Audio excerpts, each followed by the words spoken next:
do that. Who they, baby? Let's go! It's time! Cincinnati, we gon' rise and up. In the jungle, we unite and up. Trippin' orange and black and white. All day when we fight, live and die in these stripes. Now who got 'em, who rockin' on? Now who wanna move crossing on?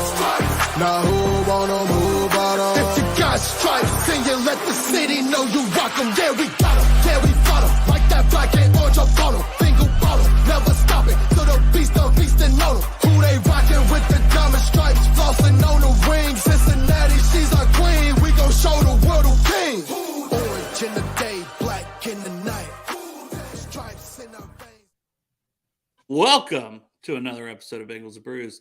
I am Dell Altman, the Alt-Man, the evil alter ego. And then I have my brothers who came down all the way to Portsmouth to visit me yesterday. That's how much they love me. I don't know why, but I appreciate it. Greg Luther and Pork Chop. What is up, my brothers? What's up, buddy? Hey, I was sad to get back to the fucking concrete jungle. I love it out there in God's land. There's a lot of trees, right? There's a lot of fucking trees, man. Hills. We went from trees to concrete. Yeah. Well, we were trying to call Dale, and like 5 times we got no service out there. Call fail, Well, call fail. Yeah, you So when we parked there, Man, Pork Chop, you're turning them notifications off. I had a Oh, you hear camera. him? let me silence that shit. Yeah, Then but it no, cuts we- in on Greg when he's talking and cuts in. All on right, too. look. Do not disturb. Yeah. we were trying to find Dale's house. We were walking all around. We didn't know where the hell it was. Then I see a little stone. I'm like, oh, the Altmans. Okay, yeah, that's my It's area. helpful. That's true. They were just creeping around the whole neighborhood, though. So We were we in were- mailboxes. I'm like, poor time. I'm not knocking on random doors or anything. I did. I got out. I said, as soon as I got out, I told Greg, I said, watch, I'm going to get out of this fucking truck to go see what this address on this mailbox is. Yeah. I'm just going to let their fucking dog out on me. I'm going to get my ass beat or something. Ended up, we were sitting in your driveway. yeah, Right. it worked. Fucking good driver, man. You knew what you were doing the whole I got time. a CDL, man. I went to fucking school for this shit, man. I'm a good driver. And then we went to the Portsmouth Brewery, and Greg said it's the best pizza he ever had. Fuck Yes, Lord. he said it was. No, LaRosa. No, if you watch this, no. Yeah, God LaRose damn it, is Dale. watching this. Greg. Dale, man, when you keep your Oh, mouth shut. Oh, you're right. Buddy Rose is in the fucking chat here. I see it. God dang it, they just gave me a t-shirt, damn it. I was going to get LaRosa's tonight, and you guys are just killing me. You're paying full price tonight. Yeah, no. Damn no, you, half Dale. off. No, but Poor Job, how many times did he say that? He was like, "This is good He pizza." Like, All right, Man, it was I good swear to God, he pizza. said it I'm at least telling you, it was fucking good 5 or pizza. 6 times. yeah, he was LaRosa's, like I'm not serious. It's having like, a yeah, we fair- got LaRosa's on speed dial, Greg. Hey, We're gonna- LaRosa's, I'm not having an affair. And he threw the same fit every time we told him we were going to tell fucking LaRosa's. I got a God kid damn that it, don't say that. I told him. LaRosa's, they're just kidding. I My swear. kid's working tonight, man. The fucking word's out, buddy. God damn you, Dale. God, but now I know how Tiger Woods feels now. What? Yeah, I'm just kidding. Fucking Tiger Woods. That took a turn. Yeah, no, I'm kidding. I don't watch golf. Yeah. Yeah, it was on when we were there. I was too busy watching them goddamn numbers so I could try to win some Keno. Yeah, Marissa got a ticket today, a $10 ticket. She picked my beer up. She got out of work early, so she picked my beer up, and she got me a ticket. Won $7 back out of the 10 Oh, on shit. the 4-number thing. So I spent 1-8, lost 8. Yeah. That's usually, it's like, yeah, you Hey, hit, you hit them, not. I had a whatever. good time, though, man. Something to do watching those numbers pop up. Which one you like better, when the fish drop them off or the airplane flies around? See, they have some pretty cool ones, man. It's nice. Yeah. So you get around, like, different holidays. You get different ones for the Keno. So Oh, shit. We're going to have to come up on Easter. We should have came on Easter. The Easter bunny be honestly, hopping through it's and close shitting enough. them out. I'm a little disappointed they didn't have like an Easter one. To be fair, They could have. The little rabbit could have hopped across the screen and shit him out. what's Greg doing? I was looking at the comments. Is that all right? He's ordering LaRosa's. Hey, we're not talking about pizza controversies here. I'm not cheating on anybody. Yeah. Fucking cheater. Oh, stop it. I'm a LaRosa's cutter. I like to cut the pizzas. Yeah. Yeah. There's anything about us, any kind of cutters we are, it's pizza cutters. Pizza cutters. Yep. Because I love these pizza. All fairness, Portsmouth Brewery, that pizza was delicious. The wings were good. The beer was good. Food was awesome there. I will say it was good. It was good. We got Josh in here, our brother. What's up, Josh? What's up, Crip made it earlier than usual. And it's okay to disagree. See, now these guys, what do you guys generally like on your pizza now that we're not, ordering one? Because I was like, listen, I'm so plain. I said, I'm going with pepperoni and extra cheese. Oh, man, I'm going to tell you, like Beavis and Butthead said it. I like things with a lot of ingredients. Put all that shit on there. So you would have said everything. Everything. Like when I get, like Jets is the best pizza. And when I get Jets, I get the Jet 10. Jets is good. No, but La Rosa's, I'll be honest, I mainly get a calzone and all that and stuff, man. I like a bunch of things on pizza, man. I mean, I don't like onions on pizza. I like onions on certain things, but not like an Italian food. See, I don't mind like ham or sausage even. I'm a big meat guy, Yeah. That's what she said. Yeah, I said that out loud. You big meat lover? But he's a meat lover. I'm a meat lover, Greg. You like sausage? I love the sausage, man. I love the wieners, the sausage. I can't get enough of all the meat. And a big spicy meatball. Big old fat juicy steak. Put it in me. There you go. All right, guys. What's your take on? No. Pineapple is good on pizza. Man, shut the fuck up, Greg, about pineapple. Should have known Greg would be a pineapple guy. Hey, known. I even said I don't. You need to drink piss to know what it tastes like this time. It actually tastes good this time.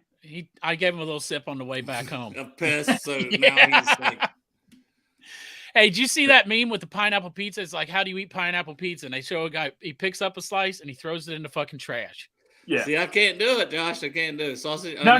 I could do that one. I'll tell you a good combo. Green peppers and sausage is actually really good. I never really liked green peppers, but it's good. Pepperoni and onion's a good combo too. Just pepperoni and onion.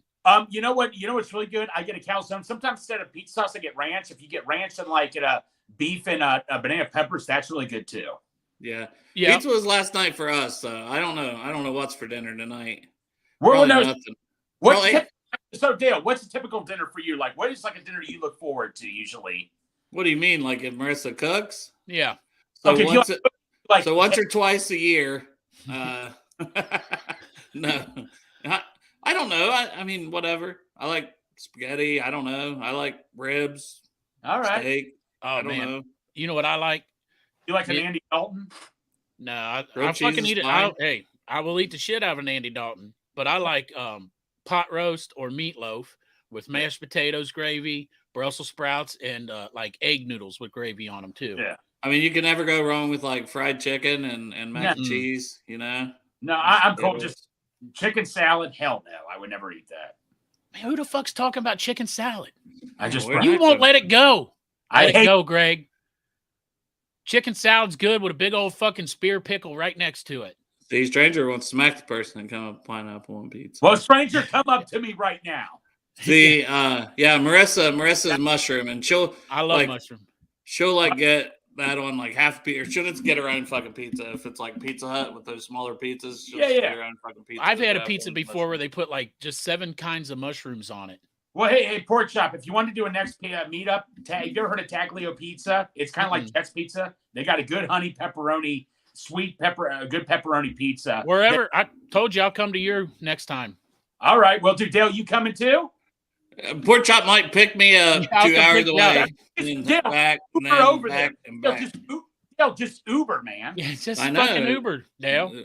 Be no problem, Greg will put it on his Uber. All right, so mix it. I mean, is there much to say about it? The Chargers are back out. We don't know. I was saying, like, I don't understand, the refile, but that obviously means there's some kind of more evidence or exactly. What some people were saying is maybe that where they rushed following them in the first place. That's why they were dismissed. But to me, it's weird when all that happens. It's just like, but they must have they found something. Something. And I don't know because I don't even know the full situation. That's what I said. I thought it was something about a gun before, but then somebody was like, it doesn't mention gun in this. And I'm like, you're right. I don't know. No, we don't know. But they did say after the charges got dropped, there could be a possibility the charges get refiled. That's all I remember and all that. that clearly they know something we don't know. So they know Chargers a lot already we don't filed. know. What? Yeah. What's that? Poor drop. Oh, if you're talking to me, I said they know a fucking lot we don't know. Yeah. We have to wait till everything comes out. That's all you can do right now. Yeah. Anything the Bengals sure. are going to do, probably. Wait and see. Yep. It'll make it a fucking easy choice for them, though, if something does happen. Yeah. We got to let everything play out. That's all you can do. Which is a misdemeanor, so it's not like it's going to be like a big serious thing for him, but still. That might put him over the edge, though. Misdemeanor plus fucking $12 million. Yeah, I mean. Well, I think it's completely separate, their decision with him. Yeah. I think it's been all about the draft and what else you can bring in. And I still think they would like to have him at a pay cut, but. Oh, sure. Why not? I mean, he's still 26 years old. Like, we've talked about this before. I haven't been a, quote unquote, mix and cutter or anything like that. I don't get into that. I'm just like, pay cut, whatever. I was using the word restructure till I was told, that's not the accurate term because restructure kicks the money down the road more and adds on years and things like that, where this would be more of a pay cut for him. Right. They were asking him to take a straight up pay cut to stay on the team. Like a 1 year deal? Yeah. Whatever they decide, I'm going to back it up. We agree. We trust what management wants to do. Mm-hmm. I'll agree with that. I'll accept that. If they want to keep Mixon, I'll accept that. If they want to keep it $12 million, I'll accept that. If they want to move on. Yeah, it's not my money. What's that? If they want to move on to another running back. It is part of your money. What's that? It's $95 a fucking month of my money. Yeah. Yeah. There's these tickets. Hey, plus when I get there, man, I'm drinking them goddamn fucking $15 fucking beers. Whatever their decision they're going to make, whether I agree with it or not, I'll accept it and move on. You see Dale flexing that fucking Hayden Hurst. Yeah, my boy ain't back this year, but hey, no, that's hey, respect. That's awesome, Dale. Hey, still got a lot of love for that family. I still got a lot of love for what that man does mental health wise. That'll never change. That's why I wore this shirt after the season was basically over. Right. Everybody that officially went to another team this year, I got a lot of fucking respect for. I'll never hate. Yeah. I hope they and if Mixon goes to another team, I'll hate to have to play him because I know what he's capable of. Right. Same deal. That's the thing. Like I don't just look at one side or the other. Like I try to be reasonable. Right. I like the guy. When it comes to Greg's takes about some shit, I just can't be reasonable. I like a guy. You know what I like? Pizza? That's fucking stupid, Greg. I like Mixon. Like I like the neighbor kid, but I ain't paying him fucking $100 to cut my grass. Time out there. What do you mean? Go ahead. When did pizza get involved here? Right? I was just joking, Greg. It's a joke. Okay, I was gonna say, man, pizza's a different story. Let's get Cam's opinion. Pineapple on pizza, Cam. Oh, let me get my sound together. Hold up. He's gonna come in hot on this. Probably thinks like I didn't hear that right. The man, the myth, the legend, Coach Cam in the building. See, all right, I'm here. Intro. All right, see, it worked. Pineapple on pizza, yes or no? The hard-hitting questions today. It depends. It's 50-50 for me. All right. It's 50-50. Hey, if you say 50-50, that means you're okay with it. So, not really. Like, okay, put it this way. I prefer it not on my pizza. Okay. All right. I don't mind it on my pizza. I don't understand. You have a hot pizza and you're putting cold fruit on it. That's to me is pineapple pizza is like when you're fucked up and it's the only thing there is to eat. Right.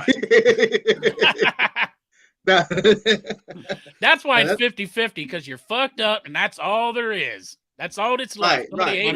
We got the big dog. We got like AC coming in here with takes on this pizza. That's why the people really tune into this show. Listen, that's California shit, though, man. We can't trust California telling us about pineapple on the fucking pizza.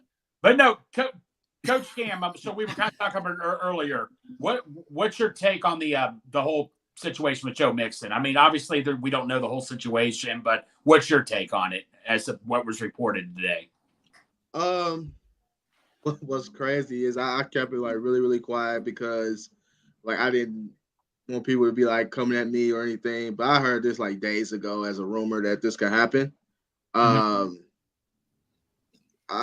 me, it's just with the production, with the money, with the, added on unnecessary news, I just think that I don't see a situation in which, they bring him back. It kind of lines up with how Katie was talking when referring to Mixon. She was kind of like stuttering, going around about, and really not kind of, being really like it was news out there that she had to gain and get before making a decision. Yeah, and I can't see him in a scenario where he's back for real. Like not after this. Absolutely. What's up? Hey, what's up, you pickle hater, Kieran?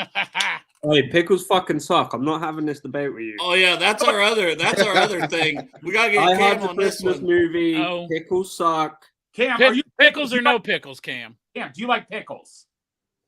I like pickles, but it can't be pickles can't be put on my burger or nothing. Oh my god! Fucking pickles are good. Pickles are good, but you can't put it on my burger. Cam, are you serious, man? You ever had one of those pickles from Jimmy John's? I have, yes. Man, them motherfuckers are delicious. See, I can eat a normal pickle, but I can't eat it with a sandwich, like a hamburger, and you're like, oh, put pickles on there. Nah, you put it on the side. I eat pickles out there. Like you can eat a sandwich with a pickle spear on the side. Cam, what the heck? Yeah. Just not on there. Just not on there. Hey, I'm super plain, so like my opinions on this stuff, I said don't even count in our group chat the other day. I said now the other one, Cam, is La Rosa's or Portsmouth Brewery pizza. Go ahead. Well, unfortunately I never had Portsmouth, brewery pizza. So, but I'm honestly gonna pick that one because La Rosa's is nasty to me. Whoa! What? Greg just broke up with you again. Sorry, La Rosa's is nasty. No. I'm out. La Rosa's is nasty, yo. All that sauce they put on the pizza, you bite into it, sauce just oozing all over. Nah, man. No, Cam. Would you rather have La Rosa's or Little Caesars? Little Caesars. That's not fair. That's poverty pizza. Like, ain't nobody eating Little Caesars. Bullshit! I'm a teacher. I had to fuck out some Little Caesars around here. Of course, the kid. Yeah, you buy 7 of them hot and ready for $6. You in my house. That's mine and Taryn's anniversary tradition, Little Caesars. One thing I love from Little Caesars is the cheesy bread, the pepperoni. No, it is. Bread, yeah. And the red. They used to have crazy bread. I used to work there back in the day. It was good pizza back in the day. Hey, they got all kinds of stuff. They got Italian bread. They got stuffed crust on their pizza.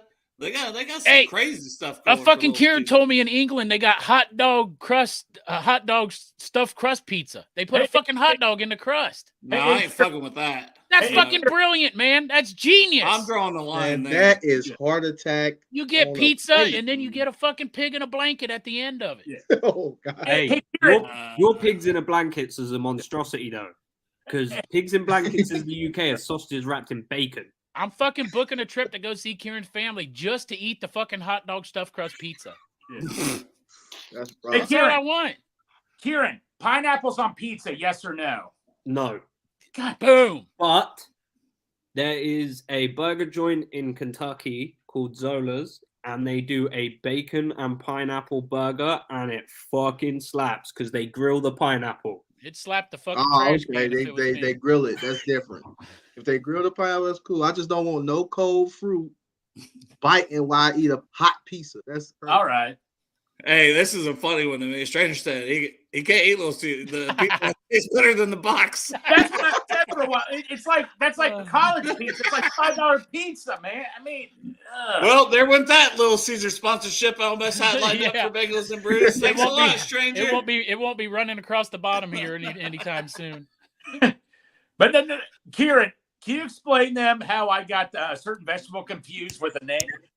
This motherfucker, Greg. So he's we're talking about Irish stew, and I said you put leeks in it. Greg goes, "Who's taking a leek?" And I'm like, "No, it's kind of like celery." And Santori's like bok choy as well. And then fucking Greg goes, "Who's bok choy?"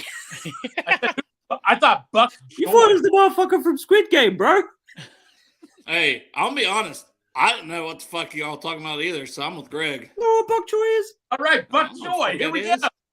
It's like a giant fucking green onion. Looks like a giant green onion. Yeah. I'm like, what the hell is that? You said Tori and here just give me this look like, are you serious? I'm with you, Greg. I didn't know what the hell it was. All right, so I set this episode up to talk corners if you guys want to talk some corners. Let's do it. So we can kind of review our room, I guess, first. Now, let me just pull up my professional notes. Oh, here we go. That's right. Notes. You got something came out today. Yeah, but I'll just start with... If you go click the link in my name, today we released our NFL draft guide. I fully scouted over 120 players. Jack did a bunch of players too, but Jack learned Photoshop specifically to put this thing together, and it looks fantastic. Like let's. I'm just scrolling down to the corners, so look at this professionalism from Jack. We got Math Bomb. All right. For the relative athletic score. So you want to talk about any corners in this class? I've watched tape on all of them, so we can talk about all of them. Let's do that. Shout that out again for people if they want to go to the website, Karen. Yeah, the-jet-sweep.com. Head over there right now. It's a free download. We've also got a link where you can donate a little bit to charity. It's a mental health charity in the UK. As obviously a lot of you know, my friend passed away in September, struggled a lot with mental health. So we don't look, donating not necessary, but every little helps. So if you so you don't pay for the draft guide, you just can donate to the mental health awareness, right? Yeah, because if we charged for it, the NCAA wanted $26,000 for us using college logos. Wow, that's awful. But yeah, so all the money is going to be going to. It is a UK-based charity, but I'm a UK-based person, so. So you did a lot of pro bono work for free. Over 500 hours of film, yeah. Hopefully for good money for charity. Well, I was going to say, man, mental health awareness, that's very important to me. So me too. I love that, man. So mad respect for that, brother. This is my list of corners, so if you want to talk about anyone on that list. Well, we'll get there. We'll talk about a lot of them. What's Greg doing? He just keeps disappearing on us. It's fucking LaRose is at the door. Yeah, LaRose is pissed. LaRose is coming for that T-shirt they sent his ass. He's not taking it back. Under the tees is actually a war crime. I've seen people been tried for less than the hate. But disgusting. So. Our corners, do we think Cheeto's probably back? I mean, it's just, do you guys think it's 50-50? So. Do you think good chance he's there week one? Because I know it's like, well, we don't know, but I think time frame wise, he should be back week one, right? From when his injury happened, typically. I think, yeah. I don't know if he's going to be 100% when he's back. Maybe 85, 90%, though. He'd probably have to work on it some. Yeah. Well, I know that was a concern. Cam took us to a Super Bowl when he wasn't 100% until week 13 that year. So, Joe came back fast, but he still needed some game time to get back on that knee. He was wearing that brace until week 13. Mm-hmm. Yeah. Yeah. So, Cam, do you want to speak on that again? I know you spoke on it before, like your thoughts about, Cheeto and Tre'Davious is a white from this year. Yeah, I mean, I compare those two because they both had injuries last year in the middle of the season. Tre'Davious, they actually kind of played it really, really slow with him. He didn't come back until the second half of the year. I just think, I know people excited about Awuzie coming back. I am too. However, when you play corner and you tear an ACL, it's going to take a while for you to get back into the playing shape and playing level that you were before. I even go to when Geno Atkins tore his knee, and then the next year he came back. He's like, where the old Geno at? And then the following year, boom, he came back. Like, it takes you a long time. Like that first year, you could come back, you could play, but you won't play at nearly the same level as you were before. It can almost take you an extra year. Because some guys, you have to change your entire mechanics of how you approach the game, and these guys are quick learners, but when their body doesn't work in a way like it used to, it is a big adjustment period to start playing how you used to. That fucking change of direction real fast is probably real hard on your knee. Well, Trey, I remember when Trey Hopkins came back fast from an ACL tear, he was like saying that Dave Lapp was talking. He said, I was in pain all season, all that. I mean, everybody, and I'm not saying it was easy or anything, but being a center, you're not moving like a corner, right? Right, you're right. The cutting and the change of direction stuff these guys exactly. are saying is the. He still said it was. He said he was like in pain all year coming back from that injury. And you're playing corner, like you guys said. You're doing all these shifts, moves. I mean, that's a lot to ask for, you know. Yeah, for sure. And it's because it's already hard to play corner as it is with the rules, and now maybe like second guessing a cut or a move, like it's rough. And when Tre'Davious White came back, I mean, look at the game. Quick little Monday night excerpt in the second game with them in the playoffs. I mean, we attacked him. Like, it wasn't no ifs, ands, or buts about it. We was going at Tre'Davious White. He was the weak link. So you just got to kind of temper expectations when a player is coming back from an ACL, especially at a place like corner. Which this then Cheeto's goes to last year too, right? Yeah, on last contracted year for now. So, but Sidney Jones, so we signed him for a cheap, basically vet minimum deal. I think he helps. I think he helps the room. But we kind of mentioned this before, but now that we've had a couple weeks to think about it, do we think that Eli potentially comes back with the Cheeto not knowing how well he'll play? I don't know. Why do you think Eli's hanging out there for so long? Do you think they made him in any offers at all? I think they had an offer on the table, but he obviously doesn't like it. But they're like, look, take it or leave it. If there's no other team out there, this is what we're offering. And if you're feel free to go out and someone offers you a better contract, then go for it. But this is our offer, and this is what we're standing. Is probably what my personal thought was they'll wait until after the draft to see if they land a guy, and that'll be that roster spot probably. Right. Because I think they like Jalen Davis. They signed him to a 2-year deal to back up Hilton. Right. So it's the slot corner. So you only have so many roster spots. We got to remember preseason cuts too. Right. Yeah. So I think they'll wait and see what they have in the draft is kind of my opinion. But overall, like Alan George, I thought he played well for an undrafted guy and things like that when he had to step in. I could see him still in the mix for a roster spot depending what happens in the draft and things like that. Plus, there's always injuries at corner, it seems like, especially for the Bengals. Every year there's injuries. So the more depth, the better. So I'm not rolling out Eli coming back and a draft pick. Depending how things – or Trey Flowers. He's still out there as far as we know, isn't he? Yes. He visited Atlanta. I do know that. But other than that, though, he hasn't signed anywhere yet. Okay. I don't think he got an offer there for him. No, I don't think so. Now, before we dive into the corners in the draft, we'll mention we had a little hope for Jeffrey Simmons. It was faint, but they were saying he might want traded. He signed a 4-year extension with Tennessee a little bit ago. So that's dead. 94 million he just got. 94, is that what it ended up being? I didn't see the money. Bleacher Report popped up on my phone. It said the second highest paid DT behind Aaron Donald.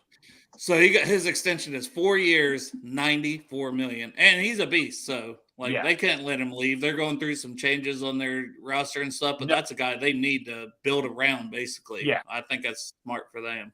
Right. Well, they need a defense. That's for damn sure. They sure in the fuck ain't got an offense. They don't have anything pretty much right now. They had no choice on that part. If they're going to win a championship, it's going to be the fucking defense winning their championship. Yeah, speak on it. All the hate on Little Caesars. Matt knows what's up. Yeah. They got deep dish and everything.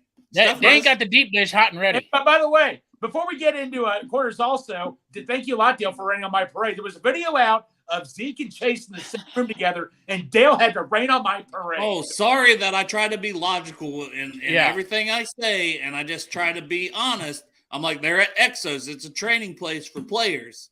And I looked up Exos. You're like, are they in Cincinnati? I'm like, well, it looks like they have facilities in, like, Texas. Greg was literally 5 minutes away from finishing off. They're in one of those 3 places, and it's a training facility. So I wouldn't read too much into that. But I said, I'm sure – I did say this, though, Greg. I said, I'm sure it wouldn't hurt if Chase sees Zeke balling and says, Zeke's looking good and he's unsigned and he would like to play here to the Bengals. Let's be real. Zeke's only going hard in the canteen in the offseason. That dude weighty. In the canteen. Yeah. I'm just saying, guys, Zeke Natty, we know the deal. If they sign him, I'm going to go off. Well, if a DT comes out go off. Yeah, your shirt's going to go off. What's that? You remember when one of the DTs for the Cowboys came out in Zeke's uniform and half the fans thought it was Zeke? No, I did not remember that. Bro. That speaks to his off-season fitness when he looked good in the video, Kieran. Maybe we didn't really know. I'm just whatever. I don't really care. Like he's fallen off big time from the Zeke he was. So expectations, if he is brought in, would have to be tempered. Well, we gotta have Zeke. Kieran, do you know that we get to see Greg's nips?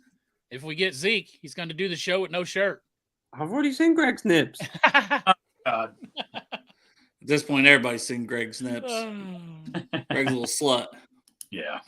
All right, talk corners. My corner one, and you guys can compare, but we'll kind of go in that order, which I think a lot of these guys will be going for the Bengals pick. But I have Christian Gonzalez from Oregon. Yeah. I've heard about him. Yeah, he's like a top 5 pick, isn't he? Good speed, good ball skills. He could have had more production interception-wise in his career, but other than that, dude's he's the whole package at corner, and I think he's only going to get better. I think he's only like 21 years old, if I'm not wrong. Do you want my scouting report? Sure. Because I got a list of pros and cons for this man. So obviously we know he's an electric athlete. He's got that great burst, high-level closing speed. His click and close ability is also elite. He's an ideal boundary corner size. Like, he's 6'1". He's got a great wingspan. He comes in around 200 pounds. He was 197 at the combine. He showed improvement year upon year upon year, which is what you're looking for bringing these guys in. You need to see guys who are coachable, and you need to see that they can improve year after year, because if they're not going to improve, then they're not going to learn anything from NFL coaches. He is very effective in the run game, and one thing that you need to pay attention for, which all elite corners do, is they tackle well. He tackles well. I don't trust a corner if you can't tackle well. The problems, he does lack play strength. Yeah, I got that too. He does struggle. He does struggle at the top of some more, complex root trees, struggles with the stems sometimes. He does lack aggressiveness in press. He doesn't really attack a guy as much as he could, but also you don't want anyone being too grabby. And he can get a little high hip through his transitions, which will mean sometimes as you watch him come up the field, he looks a bit slow and a bit lumbering, but that's all stuff that can be worked on. Those hip transitions, once you get working on them in camp, you need to work with a guy on like some boxing style drills just to get the movement in the hips going. I think he's the best cornerback in the class though. Same. And his RAS was 9.96 as well, so he's like a damn near elite athlete at corner. So anybody else got thoughts on Gonzalez? I think he's top 10, 15. No way he makes out top 15 in my opinion. He was in the draft. If Sauce and Stingley were in the draft this year, where would Gonzalez be ranked? Would he be ranked behind? Third. He's good, but those guys are special. Sauce and Sting are generational talent. Sauce is generational talent. I mean, Stingley too. Stingley has the potential to be a generational talent. I think Gonzalez will be very, very, very good. I just wouldn't put him in that. Derek Stingley is the only man I've ever seen lock up Jamar Chase consistently. Only guy who's ever done it. All right. Cam, you got any thoughts on Gonzalez, or just move along? As far as the DBs, man, my guy that I like out of there is Brents. I like Brents from Kansas State. I think what do you got on him, Kieran? Oh, I'm just pulling it up. So for Julius Brents, I did. I was gonna say I can speak on him while you're. Yeah, got it. His RAS score is 9.99. Damn. Bro. I had him at 9.82. Did he test at his pro day and improve? Yeah. So either way, it's fucking elite. If you look at his measurables, well, he's the 98th percentile in terms of height, length, and arms. See, like I like length at the corner spot, especially this day and age. Like, and I feel like he can be aggressive at the line of scrimmage. I feel like that's something we need too. But what are some of the weaknesses that you possibly see with him? So yeah, he lacks that ideal top end speed. You'll notice he struggles vertically with some of the guys who are, like, have that extra bit of burst on him. He does get grabby, but That's only really when he loses a step. If you see him lose a step in man coverage, he is all hands. And the eagerness to make plays can be exploited. He will get left with his eyes in the backfield on a regular basis because he's just trying to make a play. And the biggest problem with him as a corner, he's going to be turning 24 in his rookie year. So he's older. He's a little older. But I have. Sound like to me we can have a more athletic Eli Apple then. I mean, looking in the backfield, get caught on double boom. Get caught. I mean, but he could improve. Like, you know what I mean? A couple notes I had too was sloppy back pedal, like footwork in general, as weaknesses. But he's like I had wrote down also, he's a physical tackler, and at his size, 6'3", over 200, good ball skills, recovery speed, and he tested like a damn good athlete. So. That's what I like, the depth of this class. Like, I have him ranked like as a second, like a mid to late second round guy, but he might even go in the third round. And because of this class, like if I have him ranked, I have him ranked around like 9th. Where do you have him, Karen? I have him ranked as a cornerback. Where have I put? Hold on. I gotta go back to him. I know Cam jumping all over the cornerback. He's jumping. He just said, "Fuck, I want Julius Brent." I've given him the position rank of 8. Yeah, I have him right in that same range, 8 and 9. Well, my second rated guy is Witherspoon. What is it, Karen? His athletic ability cannot be ignored. It's insane. No, Witherspoon. Who did he end up testing at his pro day? Because that was the thing. He didn't really test through much of the process from Illinois. Yeah, I'm trying to pull that up right now. He's my second-rated guy. So I like Witherspoon too. I don't have an RAS score for him, but I've got him as cornerback number 2. And who is CB1? Gonzalez from Oregon. And I think he goes 10-15. I think Witherspoon goes top 10-15. And then after that, like Witherspoon, good ball skills, tough, read and drive, quickness. That's all stuff I have for him. He's like, is he a true outside corner? But I think he is. Like size wise, yeah. But I would have liked to see him test. I think that's part of, like, I don't know. So there is that question mark with him. Ain't none of you going to mention Eli Ricks neither. I don't want that guy on the team. His character is poor. I don't want that. Yeah, that guy's a 5th to undrafted guy, so there's not much. The fact that you go from LSU to Alabama and then you still decide to rock a number 7, nah, fuck out of here. I don't trust that. This is personal for Karen. Yeah, it's personal. Fuck that guy, bro. If you acting like that, bro, he'll fucking sell out his teammates for fucking an extra $10. Fuck that guy, snake. Now, who do you have at 3? My third corner is Porter Jr. I've got him at 4. Who do you have at 3 then? I'm just scrolling through because I forgot how I did my positional rankings. Oh my God. I've got Deontay Banks. Okay. So I have Banks at 4. So, and I don't think they're far off. So I could easily flip that right with you. Will Banks the most intriguing thing about Banks is his relative athletic score is a 10. It's perfect. And then obviously the things we all look for in cornerbacks, great combination of long speed and explosiveness. He's very fluid. He mirrors everyone with ease. He stays in the pocket. He's comfortable in both press, open coverage, off coverage. He can play pretty much anywhere, and he's great open field tackler. His biggest problems are, though, he is super over aggressive. Like, he is impressed, bro, he's slapping face masks, he's grabbing people. Dude could be done for sexual harassment, the amount of stuff he's doing on press coverage. It's ridiculous. He's easily manipulated by route fakes. You stick a double move on him, this man's face down on the floor. I don't know how it happens to him almost every single time. Obviously, he's got injury concerns because he missed all of 2021 with a shoulder injury, which is not great for a corner. And he really struggles to locate the ball in the air, which is not a great thing for a corner. So, yes, he tests off the charts, but if he can't find the ball when it's in the air, there's no point. He's just Eli Apple. Like William Jackson III then. Cam's going to come in with the comparisons. All the speed in the world, all the athletic intangibles, but when that ball in the air, he could never find it. and injury concerns. Injury concerns. Yeah.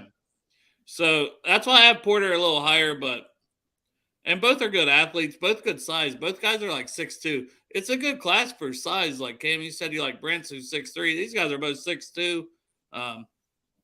There's some Gonzalez like 6'1", 6'2" guy. Keely Ringo 6'2". So there's Jalen Jones 6'2". I got a lot of good height on some of these guys. Doesn't Porter also have problems with like being all over people? Like he's going to get a lot of penalties in the NFL? Handsy, over aggressive are like his knocks. I think that's just because he went to Penn State though. And also he's not real good at locating the ball either, right? Doesn't he have a lot of pass breakups, but only one interception? Yeah, his ball skills are kind of lacking. And his fucking last name's Porter. Fuck that guy. He gets knocked down a grade just for that. Yeah, that's literally Joey Porter. Yeah. Yeah. Great player though. Yeah. Asshole.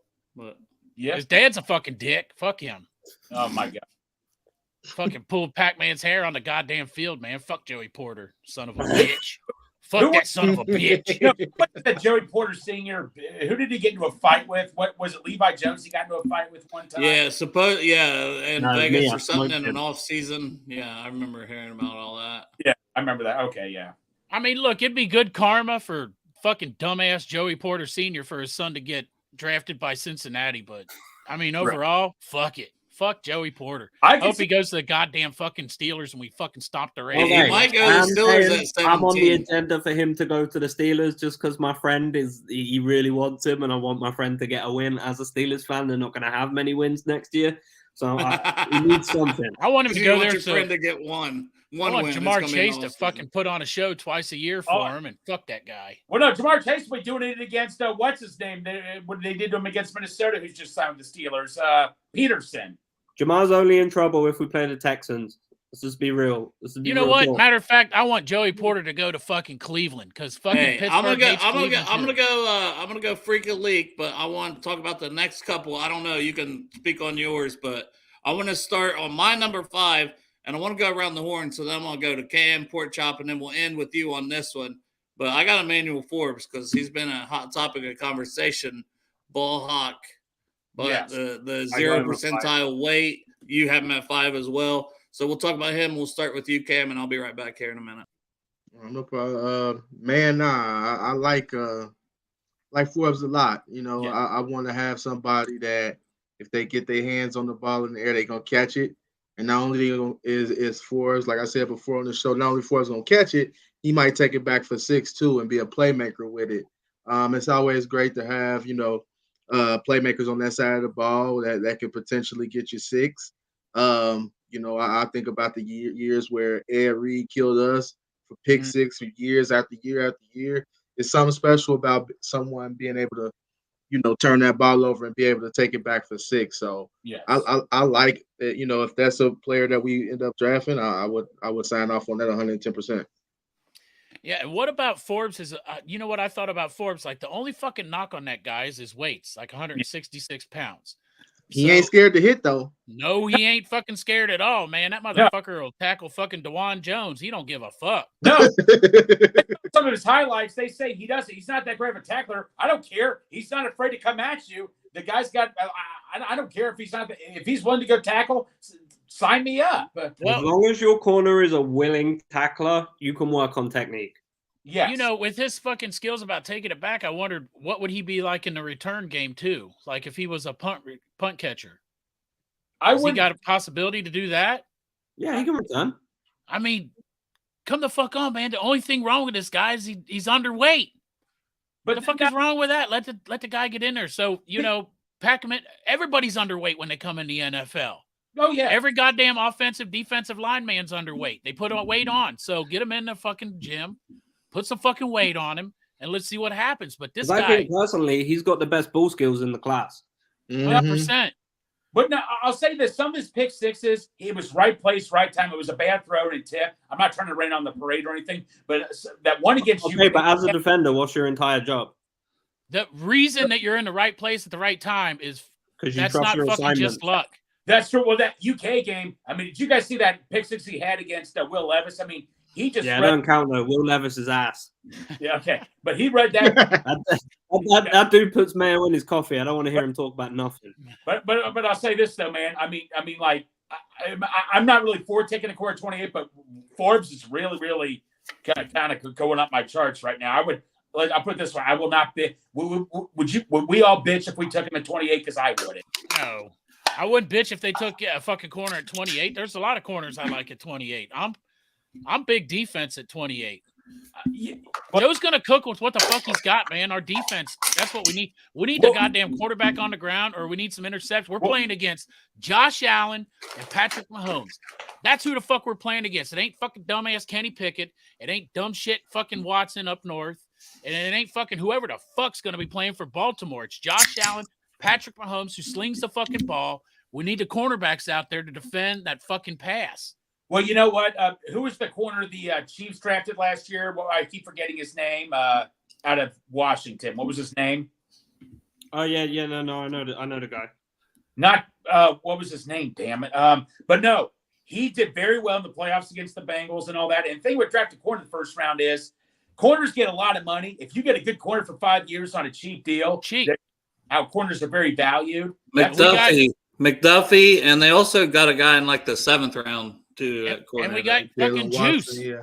You put a good fucking corner with Juice, man. We got that corner solidified, cheap as fuck for the next 4 years. No, we do. Like, because I make the argument with tight end. Tight ends are not really as valued. Like corners and offensive line, you guys see are very valued in the first round. Every single year, you see like 3 or 4 corners, 3 or 4 offensive linemen taken. So I understand that. I mean, like I say, but like Dale was telling me, there's also great corners later in the rounds 2 to 3 also. So that's another thing, Man, Joe, for the last 2 years, he fucking cooked with CJ and he cooked with Hurst, who weren't elite fucking corners. So he'll cook with whatever the fuck we get. Yes. But defense, I'm big defense at the first pick. Joe's gonna fucking cook, man. We got the difference changer on offense. We don't have a difference maker on fucking defense. No, I agree with you, Pork Chop. You're right. I mean, we got people close, but we don't have no fucking Myles Garrett. You know what I'm saying? No, I can agree with that. We need to, but pass rushing is another thing we could go at 28. I'm good with pass rush. I'm good with corner, and I'm good with defensive line, edge, and corner. But now, wait a minute. You mean to tell me you're going to complain if we go offense, we go Darnell Washington? I'm not going to bitch. I'm not going to bitch about it, but to tell you the truth, I'd rather try to wait and see if we can get Washington in the second round, maybe bump up and get him. Okay. But I mean, most of that's just fucking with you guys. I know Washington's a fucking project. I mean, shots fired a little bit. He's not wrong. We liked Elam last year. Okay, but what did I say about Kyer Elam last year? Did you read my scouting report on him last year? I didn't read it. I did not. Bro, I had a 4th round grade on him. I said he's ass because he's so long and he couldn't control his limbs. What did we see in the league? Couldn't control his limbs. I ain't trying to pick myself up, but I'm a genius, guys. No, I remember you. I remember you saying that. I was higher on him, so straight up. Like I won't lie. I miss a lot, man. I'm not afraid to admit that. Like Kieran's from across the pond. We don't even fucking know. He's on a whole nother level. Yeah. Now, did you guys? No, Kieran. What was your grade on Andrew Booth last year? Did you like him? I liked him. Yeah, I had him in like top 10 of corners. His injuries was his whole thing. I mean, like. I honestly thought we were going to take Booth last year. That's who I was expecting, to be quite honest with you. Were you big on Andrew Booth last year or no? As an athlete, he was incredible. I just wasn't sure about the potential here in the NFL. For me, the clear 1 and 2 was Sting and Sauce. But like, no, I bet Coach Cam. Were you high on Andrew Booth? Oh. Sorry, no. On Andrew Booth. Yeah. I thought he had the skills. You know what I mean, but. When you talk, I don't want draft any injured players. I'm over that. I'm over drafting the Cedric Ogbuehi. Oh, he was a top 5 pick but blew out his knee. No. Give me somebody that's healthy right now. Give me somebody that tests, and give me somebody in this first round at 29 that's going to contribute. 28 that's going to contribute right away. I don't want no red shirt players. No offense, to the last year pick Dax Hill.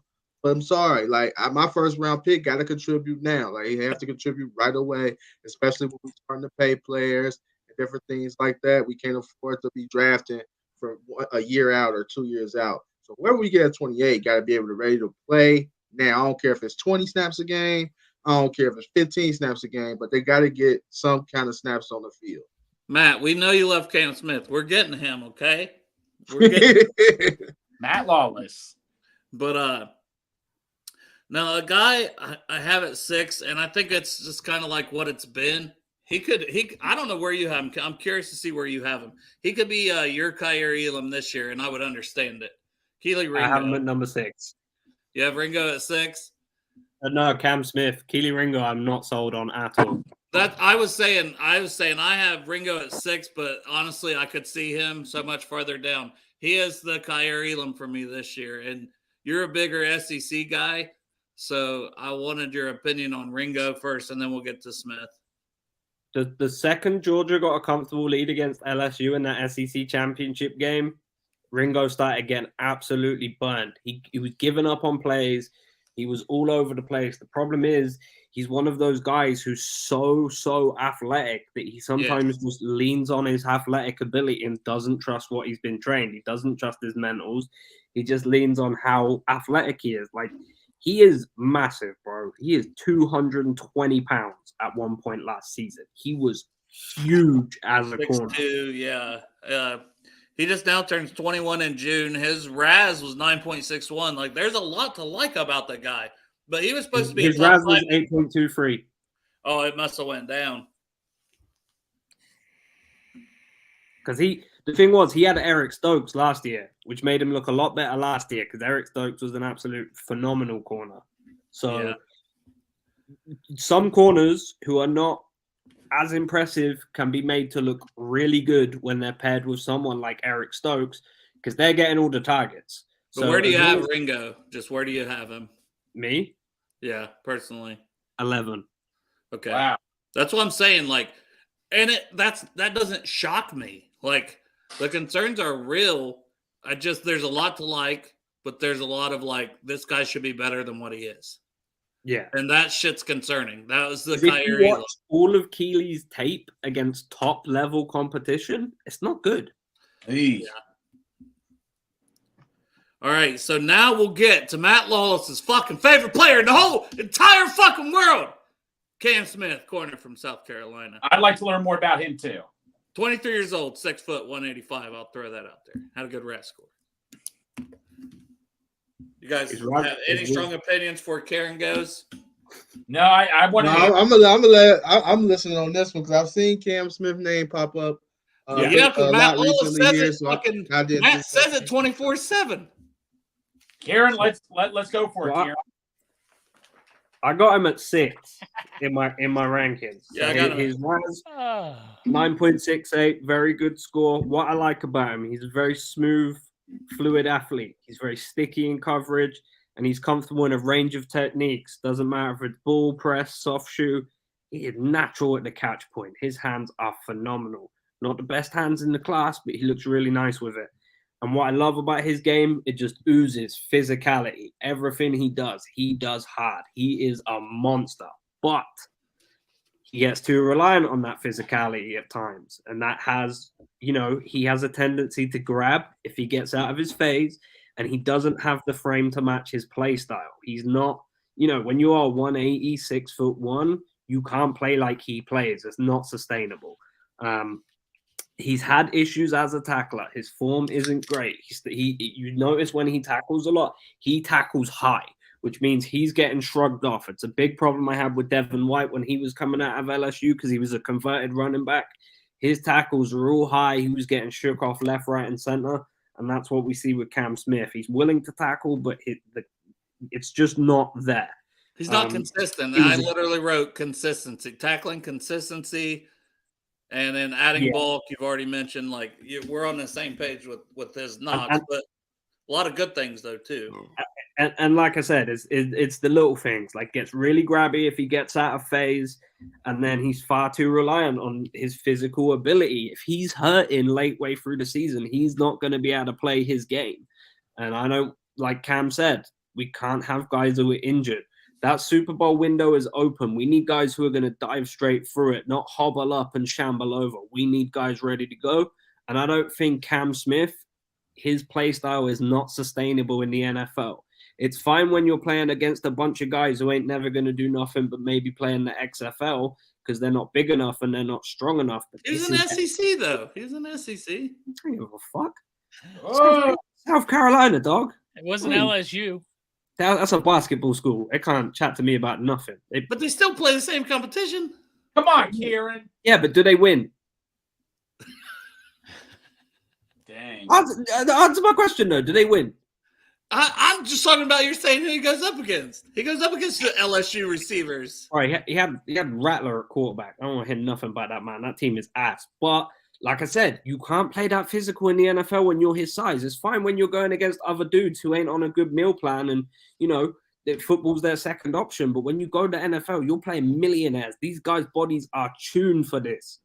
He will get tooled up in the NFL if he tries to play like he plays in college. And I don't know if we can afford to have a guy come in and change his whole play style because that's not gonna work. Now we'll get to this one, even though it's like getting out of order, but that's okay because it's a very popular name and it's a little bit more local. So Carrington Valentine from Kentucky. Yep. And not even on my list. He's not on your list at all.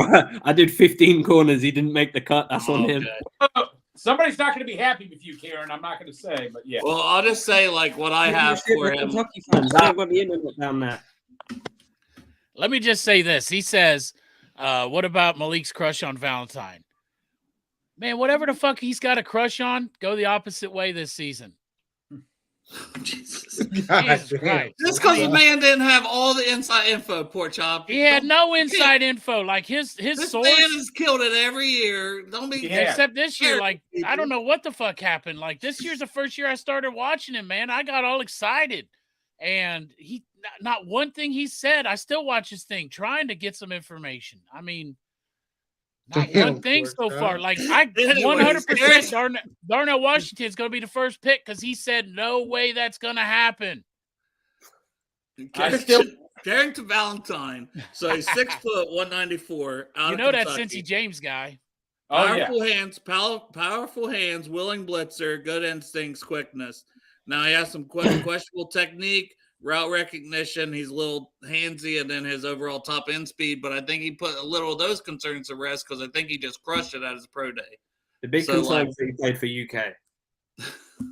Come on, Kieran. Hey, come on, man. Hey, hold on. Time out. Hold on. Are you basically saying that LSU plays nothing but trash? That's basically what he's saying. That's what he's saying. I'm saying we played one good team this year and we kicked their ass. Alabama who? Alabama exactly. what? They play in that same soft SEC that you guys do. A good do. player on a bad team. Yes. He didn't make my top 15. That's all I'm saying. SEC, Kieran. Oh my God. What's up, Jeff? Where's your fucking beer? It's at B-Dubs. There's Jeff just how the fuck are you going to go to Florida and spend all your time at B-Dubs? We got that shit on the Western Hills. Yeah, you could be beat up at home. Yeah, you're a beat up. You go to Florida, go to BW3s. What? He probably went to fucking McDonald's too. Yeah, exactly. Yeah, Where's your McDonald's. fucking selfie in front of McDonald's, Jeff? We went to what was it called? Burger Bistro or something? I don't know. We went a lot of different places. Dude, I've been from Myrtle Beach to Florida in the whole week, so I'm leaving tomorrow. Look at him. He got the water behind him. Yeah, he does. This motherfucker He's fucking can. showing off trying to front. What? Bro, are you auditioning for a Sears catalog? What the fuck is going on? Nice view. Yeah. Anyway, He walked to that view knowing he was hopping on. He was like, I got to get a good view in the background. Hey, this is a I nice had to view. jump on This is and give you guys shit. this is where the magic's made in my bedroom, Jeff. You know. All right, love you, Jeff. Bye, guys. See you next week. Zip. Watch out for the Gators. This fucking guy. Yeah, Here, man. Every SEC team you say is crap, pretty much, man. Come on. There's two good teams in the SEC. Hey, all right. You've got an assignment between now and the next week or two to watch some Carrington Valentine and give the people what they need here. I watched some of him. He just didn't wow me enough to put him in my top 15. I could only scout 120 something players for this guide. I have not got infinite time. Now, next year, I got a team. we're going to do everything. So we're probably going to do about 350 to 400 players next year. So it'll be more comprehensive. But you doing all LSU? Huh? Is it just you doing LSU and everybody does everything else? No, I'm probably just going to do quarterbacks and cornerbacks. No, there's positions in there, Greg, that he didn't even put anybody from LSU in, like safety. There's no LSU player in safety. Whoa! And I know that fucking Kieran loves Ward. I've only put like 2 LSU players in the entire guide. All right. Where do you have Clark Phillips? Because I know he didn't test well and he's on the smaller side, but to me, the guy's still been a solid player at Utah. When you put on the tape, he's still a good football player. So I got him at 7. Yeah, I got him at 8. Anything? Yeah, he's limited to the slot. Let's be real. He's not a boundary guy. He's too small. He's going to be limited to the slot, which limits his effectiveness in our team. So yeah, good corner, but we only go after him if we need a slot. I'd be happy with him in the 3rd round. Anything before there's a waste of a pick, in my opinion. And I think he could end up being one of the better slot corners here in a few years. Oh, but for sure. But it's not a guy you're going to go and you're going to spend high draft capital on. I completely agree. Like football player wise, good, but he's not. That's why he's not in your top level of people. You don't have the top athleticism, the top size, the top stuff that you need for an outside corner. Point blank. Yeah. We already talked Brents, so that's who I kind of had next. Tyreek Stevenson. You got anything on him? Is that the kid out of Miami, Florida? He's Miami, Florida. Okay. Do you want me to give you the full list of corners that I did? Yeah, just at least name, give us the rest of your list, name them, and then we'll move on to Julius Brents, Emmanuel Forbes, Christian Gonzalez, Travius Hodges Tomlinson, Jalen Jones, Klubu Kelly, Riley Moss, Clark Phillips, Joey Porter, Eli Ricks, Keely Ringo, Cam Smith, DJ Turner, Garrett Williams, and Devin Witherspoon. How's this motherfucker gonna have Eli Ricks on there when he said we are not talking about Eli Ricks? But he ain't got some of these. He's a good football player, but he's shady. You know what I'm saying? Good, a football player. Like, you wouldn't trust the Joker, but that man's an effective supervillain, bro. You know what I'm saying? I really like Garrett Williams if he wasn't hurt. Yeah, I like him too. That's the big knock is the injury. Well, you and got stuff that, like that injury, and then, like I said, I'm not drafting injured guys. Like yeah, but if he's there at the end of the 3rd, I'd be all over him at that point.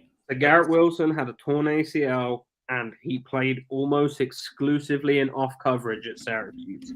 So the versatility might not be there. I need a press man guy to take this defense to the next level. I feel like Lou was very creative in hiding Eli Apple, kind of. I hate to say hiding, but kind of, but I mean, anytime we had to put him in a situation where he was a man, it wasn't pretty. We need more man guys so we can get more creative with pressures up front. I like Stevenson too. I'm not sure if he makes it to 60. Like Tyreek Stevenson out of Miami, Florida. Also, DJ Turner out of Michigan. Like that's a guy. If he was there 60, I mean, he's a freaking speed demon. Like there's a lot to like about that man. Yeah, I like him a lot. What kind of corners does Lou like to do? Does he like press man corners, man zone corners? What kind of corners Lou usually run with? Guys who show up in the second half. Okay, there you go. No, I'm just messing because second half adjustment, that was Lou Dini last year. But, the thing is, we got guys like, I don't know if Cheeto's going to be back full strength. So we're going to need a guy who's going to potentially have to play up to that ability. Even if we roll Cam into like cornerback 1 for a little bit of the season and then keep a guy behind him. Do you think Turner's good in the 2nd? Is he good at 60? I think Turner's good at. I think he's probably good in the 3rd if we traded up. In the 3rd, but like late 2nd, I wouldn't be super unhappy with. Do you think he's going to be there in the 3rd? Hey, Matt said he likes Cam Smith type corners. Yeah, that's what he doesn't. That's news. He doesn't like guys who grab lots of penalties. Keep in mind, Matt is also. We can't afford that this year. And we know the NFL is out to get us. We cannot afford guys who are sloppy and giving up bullshit plays. We can't afford that. Cam Smith, Matt. Do you live with Cam Smith? Because I know you live in South Carolina, so I'm starting to wonder. See, Oh, okay. He lives in South. That makes sense. I'm like, it's what's all up with coming this Cam Smith together stuff? now. It's all Like, coming. I mean, he good, but I'm like, what? No, but Matt, we know why you like Cam Smith, but I can't blame you. I was the same way with Sauce. Although he was the top corner. Yeah, that one fucking panned out pretty well. He was pretty fucking good. That panned out pretty well, though. But yeah, I was the same way with Sauce. I mean, it's not like I can't imagine what more I would take Stingley over Sauce, right, Kieran? Hey, Or did you have Stingley because of LSU? It was. I'm kidding. Hey, it was razor thin. It was one of those ones where, depending on what day I made the pick, Sauce would have been 1, Sting 2. Other days, Sting would have, it was one of them ones. That's fair. I'm kidding, Karen. I'm kidding with you, man. Stingley, I mean, both of them were good. Stingley had injury issues. Wasn't that the knock on him? Yeah. That was the knock on him. Yeah. That's the injury. So the plan for him coming into his last season at LSU, he's wearing the number 7, so he was going to run offense, special teams, and defense. Right. But he got hurt early in the season, so he was just limited all season. The injury wasn't super bad. It wasn't something that was going to affect his NFL career. Right. But probably the knock on Sauce was because he played for fucking Cincinnati, right? Smaller school. Yeah. Yeah. 100%. What was your competition week in, week out bullshit that? But it was like the man didn't give up anything. No one caught the ball on him. Well, Dale, they didn't even throw to him his senior year. Like against Notre Dame, they threw to him once and he got an INT. I don't know if you guys watched it. The reason why he didn't do really that well compared to his other years is because nobody's like, I'm not even messing with Sauce on this side. Yeah, that's why Kobe Bryant. He got so bad that they had to send him on corner blitzes to make impact on the game. Right. That's why Kobe Bryant had such a good year because they were coming at him and he performed well. Hey, Kobe's done good too. No, he has. He got himself a slot corner spot in Seattle. Yeah. Him and Tariq Woolen have been messing shit up in Seattle. Oh, absolutely. Mm-hmm. That's what fucking Cincinnati is now, man. It's fucking cornerback university. I don't know. CBU? You got it. I knew he was going to say something. Better put him on your fucking list, Kieran. I knew he was going to say something from LSU. No. I knew he was going to say something. There is one DBU and there's one wide receiver U. I don't want to hear no other arguments, no closing statements, I'm in a courtroom, I'm going to argue this shit. It's all bullshit. Ohio State wide receiver U. There's no other answer. I hate Ohio State, but you don't think they're coming close on DBU recently? Yeah. No. They're 100% wide receiver U is Ohio State. I'm talking about before. You got to still think they had what? They had great quarterbacks. I'm talking right now. I'm not talking 5 years ago. Who's the top 2 receivers in the NFL right now? Hey, I'm not talking 5 years ago. I'm talking what right now. Did they both go to? U. Wide receiver U. Who was the top guys picked last year? Olave and Wilson. Did they do the damn thing? Yeah, they did. Smith and Jigba, he gonna go in the top 15 this year? Fuck yeah, he is. Marvin Harrison, dog. Probably gonna be the number 1 receiver the following year. The top 2 receivers They've been recruiting nothing but 5 stars. They got Emeka Ibuka. They got Jaden Ballard. They got Julian Fleming. It's just they churning out guys that are gonna be NFL football players. Terry McLaurin, you can even go Terry McLaurin, and he was like mid at Ohio State. Who's the top 2 receivers in the NFL right now? Devontae Adams and Justin Jefferson. Yep. You are full of shit, my friend. It is Jamar Chase and Justin Jefferson. Oh, they both went to the same school. Kieran. Look, I love Jamar Chase, but to be a realist, it's still Devontae Adams and Justin Jefferson, man. I'm sorry. But either way, I put Jamar up there. I'm not. No, he's up there, but Kieran. I'm not hating on Jamar. I'll put Jamar up there. He's top 5 wide receiver in the NFL. 2 most iconic catches in the NFL. Okay. Both LSU players. Yeah, but Kieran, last 3 players to beat rookie receiving records. All LSU players. OBJ, Justin Jefferson, Jamar Chase. But you can't ignore. You cannot ignore what Brian Hartline is doing at Ohio State. Right Absolutely not. I don't give a shit. DJ Chark alone dusts anyone coming out of Ohio State. Isn't he still a free agent? I was going to say, what are you talking about, Kieran? Still free agent. Kieran go ride with the Michael Thomas doing? You gonna ride with them Tigers? Michael Thomas finna have a great season again. No, Kieran, you would probably say Jamarcus Russell's a better quarterback than Tom Brady. I bet. You tripping? No, I don't know. Hi, your buddy. You crazy, bro? I'm biased. I'm not insane. I don't trust a quarterback who can't figure out a DVD player. Yeah. Hey, we'll see. We'll see, Karen. We'll have this conversation 2 years from now. Oh, yeah. About wide receiver you again. And we'll be like, oh, shit. Now Keishon Butte's come and torn up. Oh, for fuck's sake. That man can't stop having orgies. That's not a knock, man. Fuck, they drafted him. Hey, we know that. Him and Brian Callahan's in the goddamn three-way. That story being true was contingent on Cortez Hankton losing his job after the Purdue game. We put up 70 on them bitches, and he still got a job. I'm telling you right now, if fucking Keishon Boutte gets drafted to Cincinnati, I'm buying him a fucking gift card to Skyline Chili for a three-way. Oh, I got his first three-way in Cincinnati. Welcome to Cincinnati, buddy. Yeah, you really can't go wrong if he gets drafted to Cincinnati with that.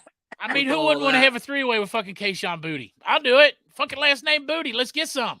Let's go have a three-way together. Three-way booty. Get some booty with booty. This is going way off. I mean, it's Boutte, but we'll get there. Nah, it's fucking booty when he comes to Cincinnati, Karen. We're not fucking putting that fucking Louisiana slang on that shit. It's booty. Yes. Let's get some booty with booty. Louisiana slang. It's a t-shirt. Booty with booty. Buck Choi.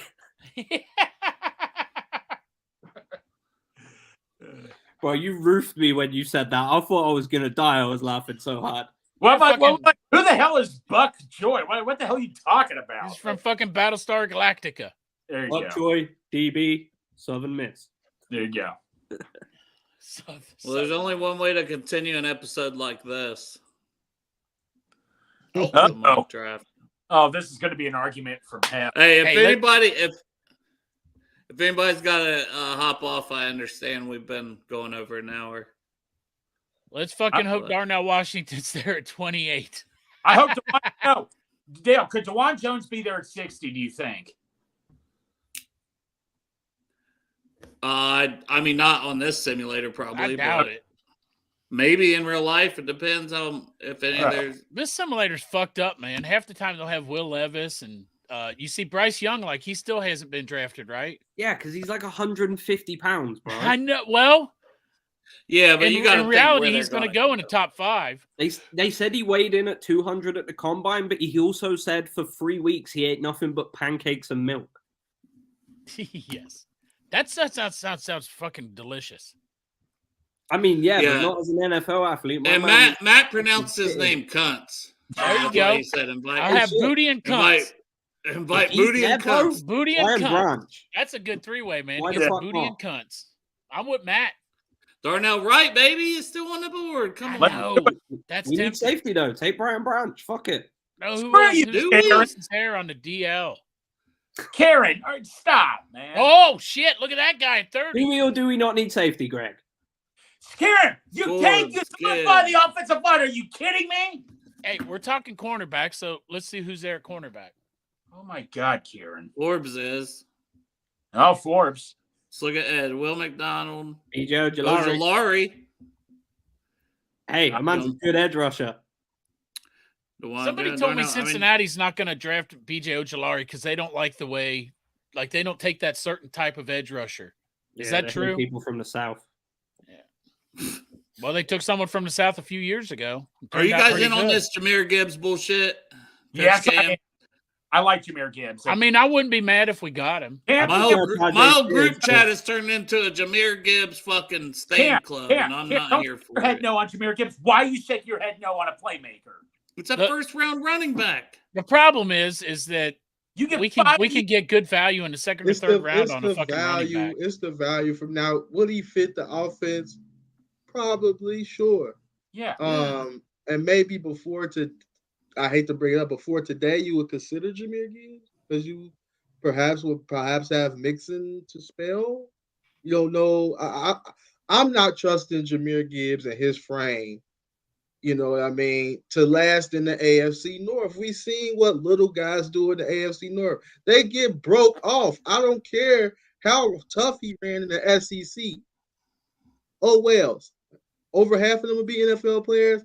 Half of them will be CEOs at a company somewhere. Right. It is what it is. They're all not going to be NFL players. Jahmyr Gibbs is too little to play in the AFC North. just like John Ross was too little to blame. Listen, as far as offensive tackles go, man, I can't take the punishment. I take Darnell Wright, but I don't want fucking Anton Harrison. No, me neither. I think he's a left tackle. Like I just think he's more left tackle, and we got our left tackle. We went and no Anton Harrison. No, I don't want to shift him to right tackle. The cornerbacks, there must have been a run on them in the first round. Well, Forbes is here. Forbes is there. He ain't gonna be Cam there. Smith's here, but sorry, Matt Lawless, we ain't taking Cam Smith. I got to tell you, man. The thing is, though, I fucking believe that Jonah Williams is going to play right tackle. I think that. So I don't think right tackle is a huge need in the draft. Why is no one discussing Brian Branch when we clearly need safety? Why? We paid not in the first round. We paid the dude from the rant, Nick Scott. What the fuck do you mean not in the first round? You're talking about first round running backs. Karen, what is it with you and I'm not talking about first round running backs. I'm talking about first round fucking corners and defensive line.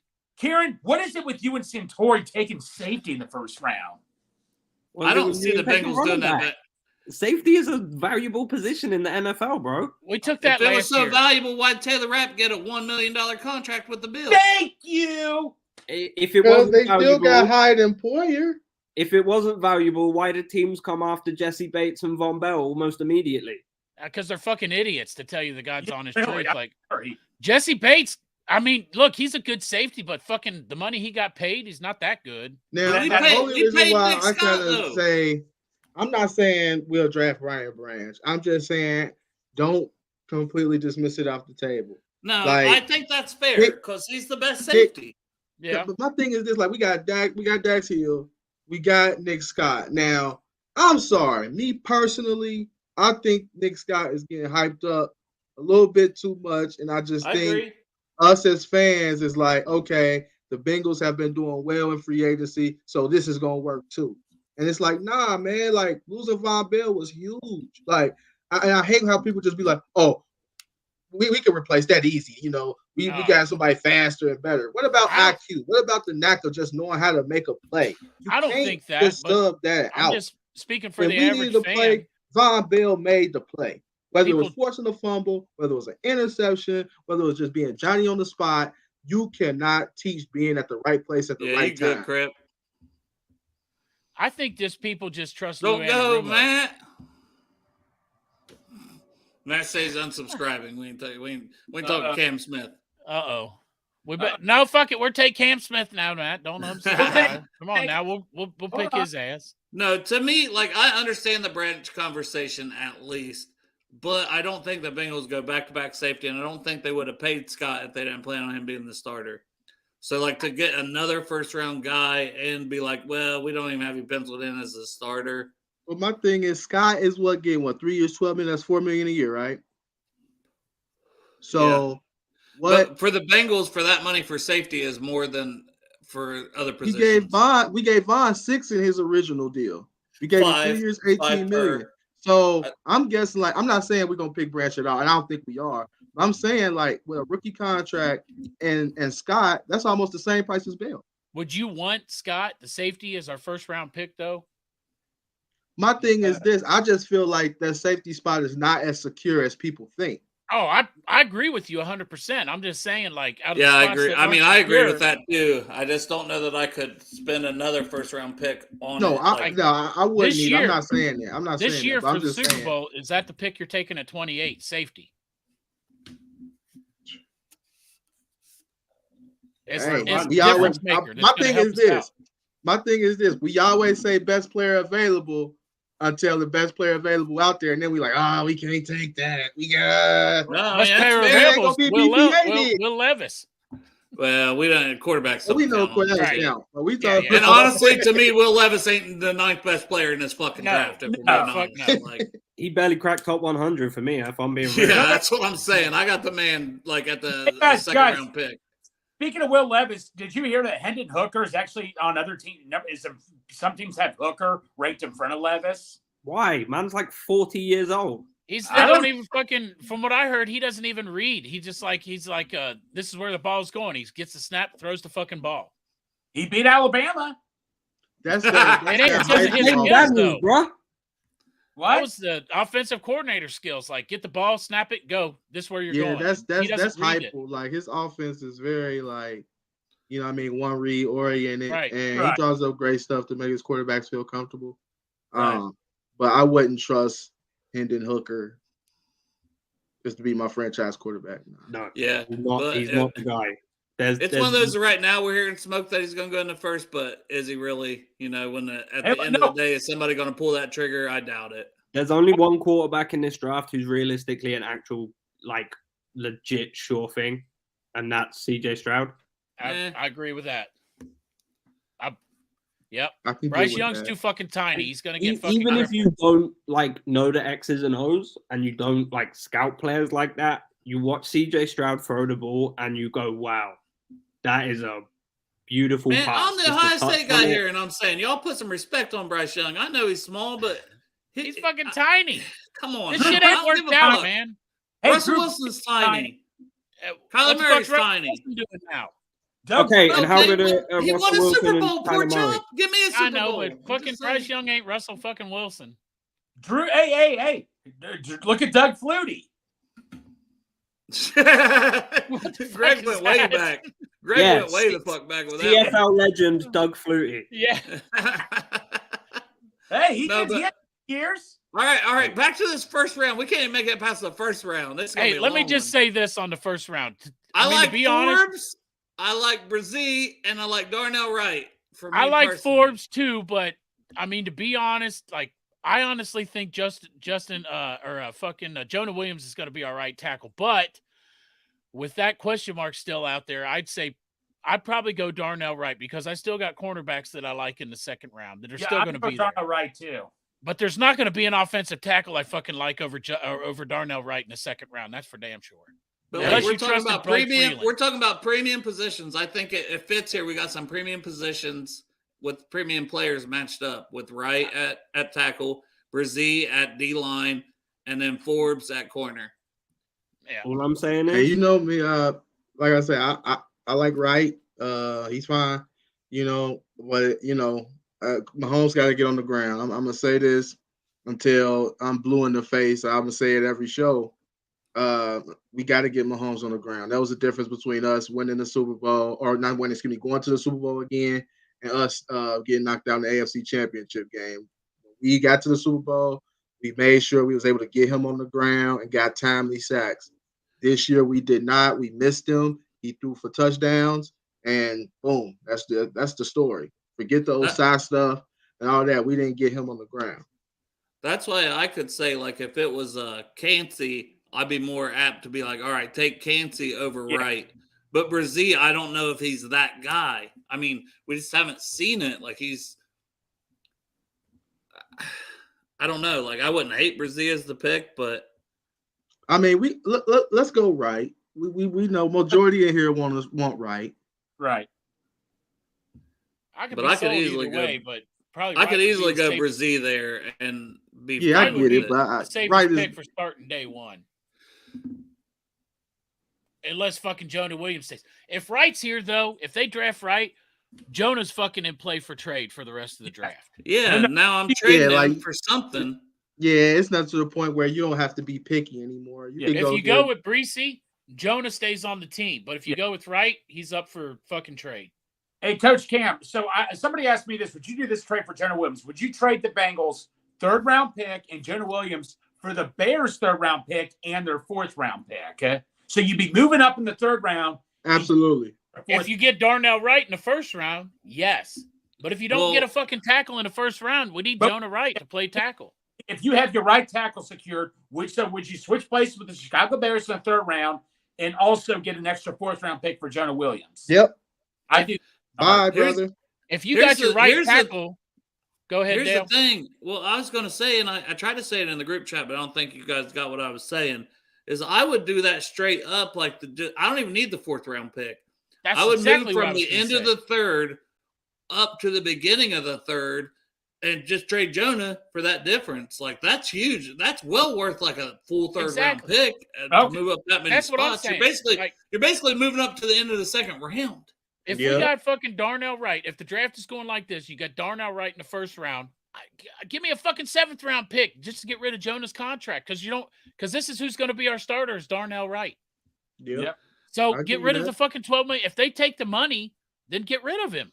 You know, Yeah. that way we got room, and there's still free agents that we can fucking bring in for that money. Which, hey, I'm perfectly fine with any of those trades where we just move up and around and use Jonah to move up and around for a guy we want. Right. I'm fine with it.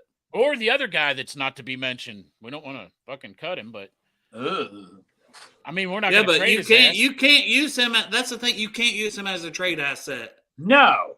But if we because he's a running back making $13 million. But if we draft his replacement at that point, you can cut him, and there's not a whole lot of dead cap. Yeah, you can cut him. That's what I'm saying. But you can't use him to move up. That's the thing. Jonah, you can at least. Then you can use that money for fucking Logan, Higgins, and Burrow.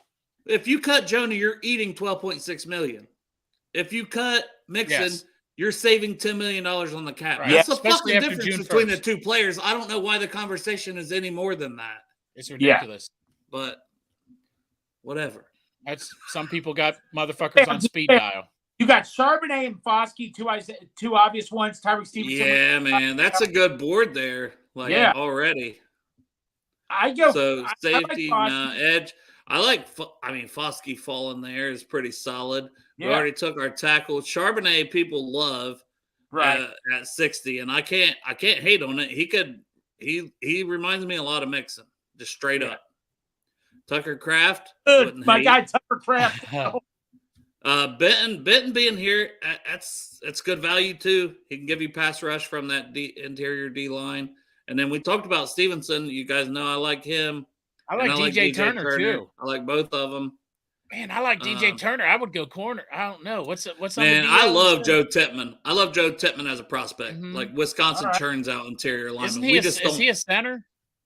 Yes, he's a center, but he can play guard too. But he's like 6'6". Like Duke can move and fucking he's good on like pools and just gets out and fucking demolishes people. You think he plays this year though? No, I would play him. I would play him for Volson, over Cordell Volson. I don't think the Bengals are valuing that this high. You know, what's that wide receiver? Tillman, who I'm a big fan of Tillman. I think he could be better than Hyatt in the NFL. His teammate. Hey, UC guy Tyler Scott, right there. There's your boot. I wouldn't rule out a receiver in the second or third round too. You know, I don't want it in the second. I would need some value in the third or fourth to take one with some return ability. I agree with you. I'm just saying they are going to. Bengals always pick a guy that they feel like they want to develop and wait for a year. In the second round, though, this year? No, Derek, tell me. I don't know. They took Dax Hill last year. I know, but last year was. Window. I think this year they're like, this is it, man. We're making a push for the Super Bowl. I think the first 2 or 3 rounds are going to try to get people to compete right fucking away, day one. I hope so. I hope you're right. Yeah. I want every to come out and be ready to contribute. The good news is, Cam, I've only been wrong one time, and that's when I thought I was wrong. There it is. Now, Foskey, my only thing with Foskey here is the depth we have on the edge with Osai and Sample, and we brought in the dude Basham from OU. And I'm not saying that I was like, he's just a guy, you know. But it seems like the Bengals like him. They churned out a couple articles about him. Maybe that's just the OU thing. I don't know. But for whatever reason, I don't know how much we're in the market for an edge. If we are, Foskey's my guy. Yeah. Dale, by the way, sorry, I called you Derek like 3 or 4 times. I'm sorry about that. But Derek Hall, give me a rundown on Derek Hall. He's solid, but I would take Foskey over him. Okay. About him. I don't know. What do you guys think? To tell you the truth, I'm kind of leaning Turner on this one because I really like the idea of getting fucking Juice matched up with a good fucking corner for the next 4 years. I just kind of want to take Charbonnet because we never do it. Because the running back? Right. Okay. Let's do it. Well, we never take Turner either. I've never seen a thing where you guys take Turner. I've taken Charbonnet. I wouldn't be upset with Charbonnet. There's going to be some corners left, but I think the top corners are going to be gone. I'm going to go that route, and we'll see if we can get us a corner. We still need a corner and a tight end. I'm not upset at that fucking pick. We're not helping you out, Kansas City. Yeah, fuck Kansas City. Them motherfuckers are the new Steelers for me because they're fucking stupid ass trolling fucking Twitter people. Kraft's available. That stands out. Tillman's available at wide receiver too. That's hard to pass up. We got to go. But Kraft. I gotta look at corner. Yeah, let's look Eli at Ricks. No, I'm good. I like Caillou Blue Kelly and I Caillou like Blue, Garrett I like Williams. him. I like both of those guys at corner. I wouldn't be mad about either of them. But if you can tell me I can get Tucker Kraft, who I have a second round grade I'd say on here, go Tucker Kraft. Get Tucker. I'm taking him. I'm not looking back. I know I keep taking him a lot, but this is all offense. I can't we pass. Gotta go defense. I can't pass on him in the third round. But I don't disagree. I'm just saying we got 3 offense now. We got to give Lou something. I know. Now we gotta, But guys, like Willie Lutz said, the last time we went through 3 offense in a row 3 times, I don't think that's ever happened in quite some time. See, I hate what's left at corner at this moment, but I like guys like Bennett and Moss. That's a little farther down. Yeah, I like Gardner, and I think I can. I think I can fucking finesse this to make it look better. Carl Brooks, man, he's an edge. But Greg, you remember when we went through that on one of these early 3:30 shows? And he had the highest rated fucking pass rushing grades according to PFF. He was at the very fucking top. And I think he's going to move in and be a D tackle full time because he's 6'3", 300 pounds. But he's played edge at Bowling Green. Right. But there's your 3 tech pass rush juice. He's been pass rushing from the edge at Bowling Green. He's fucking athletic. He's the full fucking package.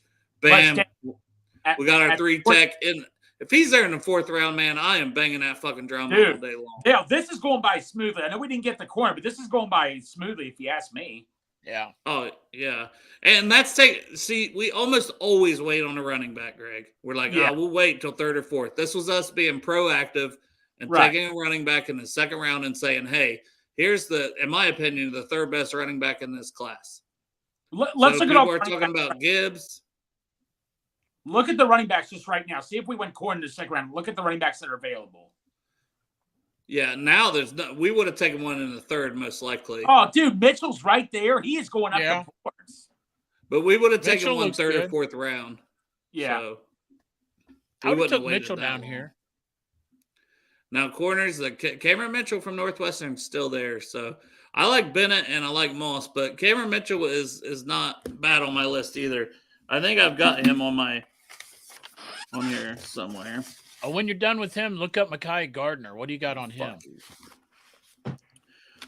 I've got Gardner on here as a scheme versatile, football IQ, reliable tackler, physical. Concerns were top end speed, but he has his RAS 9.62. Technique, ball skills. So, and he's like 6'2", 220. So he's a fucking well built fucking corner. Well, plus, I mean, we ain't re-signed Flowers yet. I'm going to take Garner. I mean, if Karen, we'll do it in the spirit of Karen. Yeah, all right. There you go. Because Karen had to go and Cam. Hey, we got a fucking A+ on it. There you go. Look at that. God damn. We're fucking doing it. We're cooking. We're cooking this. We got one fucking A. It's all A+. You really see can't this go one. I'm just like, I want to look at the tight ends. I hope the fuck Duke Tobin's I like Davis Allen. I like Brent. I like Payne Durham. I like Braden Will. I like all those top 4 still there. But let's tell me about Davis Allen. Give me fucking Josh Wiley's off of there, huh? Yeah. Tell me about Yaya also. What do you know about Yaya? Yaya is explosive, athletic, tested really well. He's going to be, I think, a very solid edge rusher in the NFL. Like, I still don't know how much we're going to go edge, but that's a guy that definitely at this point in the draft, it's a lottery ticket in the 6th round. Take him, man. I'd take him right now. Well, I like to double dip at tight end with what we have, and I like Davis Allen, high point catching the ball. Click on tight end one time. Give me a rundown on Davis Allen. Like I said, good at high pointing the ball. Solid production at Clemson. Tall, not like the most explosive fast guy, but just good fucking all around solid tight end. What about fucking Payne Durham? I know Derek loves his ass. Yeah, tell me about Payne also. Similar. If you want a guy who had a really good blocking grade that's below them and rated a lot lower, but Braden Willis from Oklahoma I really like. Well. Strange, same thing. Like Allen, Strange, and Durham are your bigger, taller, big target tight ends that they bring you something in the blocking game, but also high pointing the ball. Well, they also might be there at 246. Who knows? Yeah. But like, okay, I seen in one of the comments, like Riley Moss. Yeah, Riley Moss has no business still being on the board here at corner. No. I don't know that we can roster 2 guys. That's what I'm saying. Though. Like, I saw Riley Moss, but we just took Mekhi Gardner, so that's the reason. It's kind of stupid that Parker Washington is on the board here from Penn State. I'm sorry. Still there? Damn. Parker Washington can return. I had Parker Washington as like a 3rd-round player. So I don't know why he's fallen so much. He didn't have the production this year. I know that. That was something that he only had like 600 receiving yards, but he's a good slot receiver and he's a solid return man. And if you just watch his tape versus Ohio State and some of the catches he made against them, you're like, holy shit, this guy's a superstar, you know? So highlight reel wise, he's special. I got to take him here. All right. I would fucking love to have a fucking returner that can actually return. Well, the and ball. somebody that could potentially like replace Boyd long term is Parker Washington. We got straight A's so far. It's the first time in my life I've ever had straight A's. So we take a punter and fuck it all up, right? Yes, take a fucking punter. Man. He's right there. Yeah, Corsack from. But hey, you know my guy. He's farther down on the list, I'm sure. But yeah, I tell you, I wouldn't mind a Forsyth interior lineman, but Saldivari stands out to me. Yeah, tell me about. I don't think he gets here in real life. Well, tell me about him. Come around. I mean, I think he's a guard in the NFL. They listed him as an offensive tackle, but I think he's a guard. He's had a good process without like going and flipping through the notes. I think he's a no-brainer here. Just late round. He could upgrade at fucking guard, that's for sure. Why not? And hey, backup. Oh, B plus. Fuck, we run it. Fuck them son of a bitches. They don't know what the fuck you're talking about. Show with the highest guy on the board. That's it. Like the fucked up thing is, if you just go with the highest guy on the board, you get all A plus. Dale, I'd be satisfied. This is an A plus for me. I'd be satisfied. I'd be happy as hell with this one. Yeah, if your worst grade is in the 7th round, hey, which, Greg, like I said, I wouldn't mind taking a punter in the 7th. Like, is it fucking Boner City though? Easily, Boner City. Yeah, that's pretty Boner City. You got your right tackle for the next 10 years. You got your running back for at least the next 4 to 5 years, and a damn good running back that can do a little bit of everything. He's not going to block, but guess what? Do we really need our running backs to block? That's why I haven't been against Mixon. Joe Mixon don't fucking block. We've been running with him for years. That's what I'm saying. He is very like when Greg and I went through all the PFF stuff. It stood out so much that I'm like, this guy is Mixon. Like Charbonnet is Mixon. Just you're getting him on a rookie contract instead of $13 million. That's the difference. Well, Dale, what's funny you say that is when I listened to Joe Goodberg today, you talk about Mixon. He said Mixon doesn't really fit into our offense. Do you agree with that?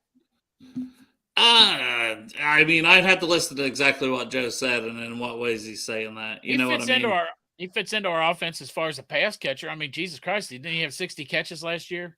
I was going to say he had over 500 and some receiving yards. So, like, you know me, I'm not going to fucking say anything about Joe without fucking hearing that or anything because Joe knows his shit. Like, yes, he does. I think it depends on the Joe. If you ask Joe Burrow, somebody that's going to catch 60 passes from him, he'll fucking run with it.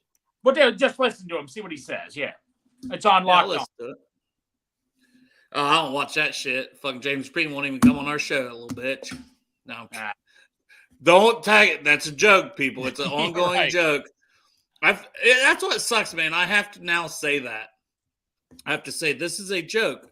We're Bengals and like our whole show's a joke. Yes. I mean, yes, we try to provide some knowledge and we research stuff and we try to bring on good guests, but at the end of the day, we try to have fun and like we don't want drama bullshit stuff. That's all it is, man. It's fucking Bengals fans getting together and bullshitting about the fucking draft and about the Bengals and having fun. It's like that country song, sitting here drinking beer. Instead of talking God, we're talking Bengals. Yeah. You want to talk about God or Lord, Savior Jesus Christ, Greg? No. Bengals and Brews is like a fucking country song. We're all getting goddamn divorced and our fucking dog died. We can talk about both. Why'd you put that juju on us, Greg? Yeah, what the fuck? No. We can talk about both. I'm just saying, sitting here drinking beer, talking God and Bengals. Amen. Sorry, I didn't mean it by that. Is this a real thing, Chris? Don't play with me right now. It is. Oh. Yeah. Now we got to keep going. That. Which I just opened it up because I said we could do a couple hours. We still got like another 20 minutes. I know I Good. opened this up and no one hops on, but I'm gonna open it up. If anybody wants to hop on. Usually the motherfucker that hops on is already on. I know Matt's gonna come on and complain about Cam Smith. He should come on. No, Matt, come on, buddy. We want to hear your Cam Smith. Yes, give us your Cam Smith take and enlighten us on why we're wrong. Like, that's the thing, guys. It's okay to say, like, hey, I like this guy better. But, yeah, stranger. I mean, yes, I want one that can play all three downs. Trust me. It's just there's very few of those coming out that are those guys. So sometimes it's almost like, hey, give me two. Give me a guy that can do a little both, which – and they're not going to be there at 60. I seen that little son of a bitch, a little 5'5" son of a bitch, Deuce Vaughn blocking, and I said, oh, damn. Fuck. No, am I going to fall in love with Deuce Vaughn now? It was full circle process? Darren Sproles, buddy. I'm telling you. Did you guys see that? They call him like Mini Hawk or something at fucking Kansas State? I'll take him. I'm like, okay. I kind of fucks with this. Well, Giovanni Bernard was a little fucker too, man. It didn't matter. It didn't matter, did it? He'll fucking take a motherfucker's knees out, man. He'll dive right at their goddamn ankles. Of course, we're saying he was little. He was still like, what, 5'9", 5'10". Like 5'5". That's crazy how small he is. But he's a good football player at the end of the day. Yes, he was. Yeah. Look up Darren Sproles for Pete's sakes, man. I know he was big around, but look him up, though, man. Jeez. Yeah. Yeah, anybody want to hop on chat, ask a question, fucking say happy National Beer Day and fucking chug a beer. There you go. I mean, it's Friday, man. It's meant to be fun. Got to see my brothers yesterday. It's Friday. Fucking life is good. Life is too short to be fucking. Best day of my week. Yeah, buddy. I had a great fucking time. Plus, I got roadhead on the way home. Yeah, Greg, you were asleep. I just leaned him. When he fell asleep, I just fucking leaned him over. Now, we haven't talked about that on air, have we? You said, we were talking about off air. You said that you guys, after you dropped me back off at the house and you had like a 2-hour drive, you said Greg was over there dozing off. He was fucking sleeping his ass off. He was just answering everything. And I was like, yeah, Greg, my wife's doing this to me. And he was like, oh, that's good, Pork Chop. That's good. That's all right, Pork Chop. That's good. You were like my dog. You were like a country. My dog died. Yeah, Greg was over there half asleep, just like, oh, that's great, that's awesome. Greg, I got a hemorrhoids itching the fuck out of me. Oh, that's good, Pork Chop. That's good. That's good, Pork Chop. I was just getting drowsy and all that and stuff. I was just drowsy.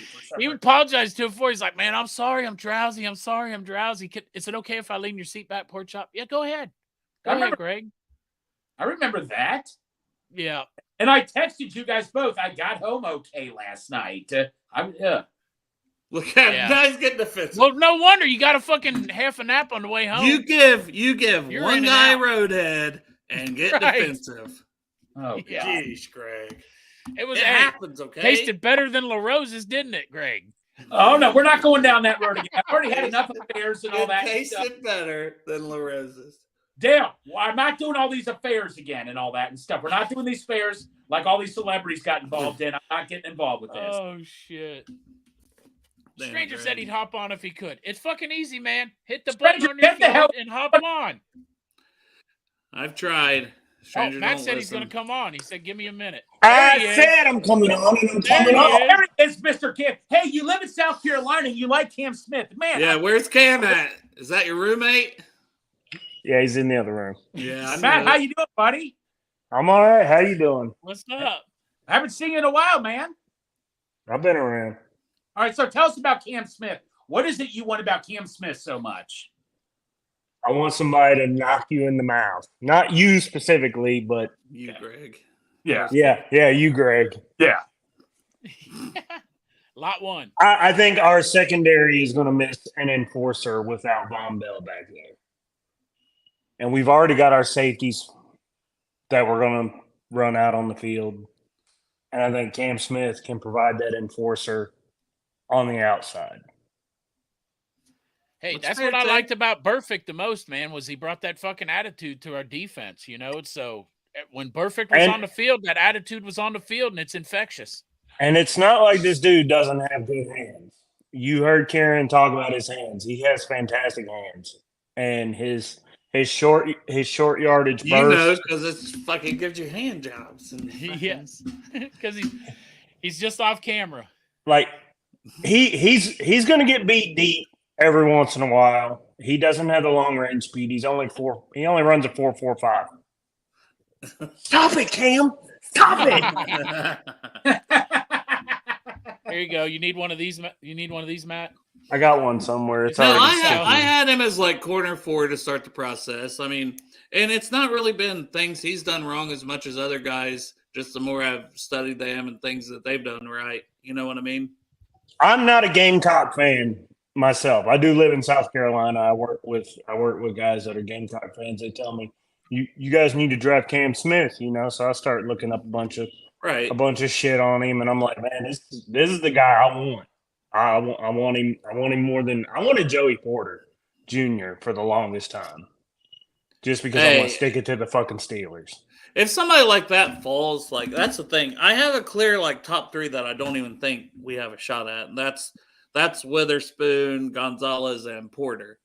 But Porter to me will be the closest getting to us, but I still think he probably goes in the top 20. I think him and Cam Smith are right there with each other, though. Like, yeah. Oh man, I don't want Joey Porter Jr. because I think. Hey, Josh, why aren't you hopping on here? I put the link in the chat. Damn it, you ain't been on here forever either. I think that us. How do you think his dad Porter would feel? Is the same reason that fucking Pittsburgh takes Joey Porter. We take it to fuck them, and they take it because. But we're okay with having Orlando Brown Jr. on the team. I mean, Orlando Brown played for the Browns, and he played for the fucking Raiders. Upgrade. Yeah, I'm okay with him. His dad is dead, Matt. Yeah. That's me. My dad is dead. That means we can be haunted. Yeah. No, I don't give a fuck. If they can play and they can help us win a Super Bowl, I don't give a fuck what their last name is, to be honest. If we draft Joey Porter Jr., I'm not drafting them there to try to piss somebody off. I'm not going to be mad because they're being fucking the best player we can draft. Yeah, if we draft one of the best cornerbacks in the fucking draft, I'm not going to be pissed off. So, Matt, you're a South Carolina guy and all that stuff. I am not a South Carolina guy. I've only lived here for 5 years. Okay. Aren't you? He's a big fan of he's a big fan of the Cox. Okay. Yeah, I love the Cox. Are you a big fan of Clemson or are you South Carolina? Neither. I'm a Bearcat fan. Okay, Bearcat. All right, he's Cincinnati. He's gonna move back. He's just. All right, well, no. So, Matt, I'm into the tight end. Speaking of Clemson, if Trenton Simpson falls to the second round, I know that was your man crush. That was your man crush. First off, I'm running up on the fucking podium and I'm taking his ass. But we don't need a linebacker. Logan Smith is in a contract year. They're going to sign Logan Smith. They're going to sign Cam Smith. You're getting so fucking excited about Cam Smith. You're mixing names. Exactly. They're going to sign. My dick's out is popping out of the bottom of my shorts. All right, Logan Wilson. Matt, what tight end? So obviously, tight end is a big need for us. Tucker Kraft. Are there any tight ends you want? Tucker Kraft. Oh, you're giving fucking Greg a boner now. Go look. Go.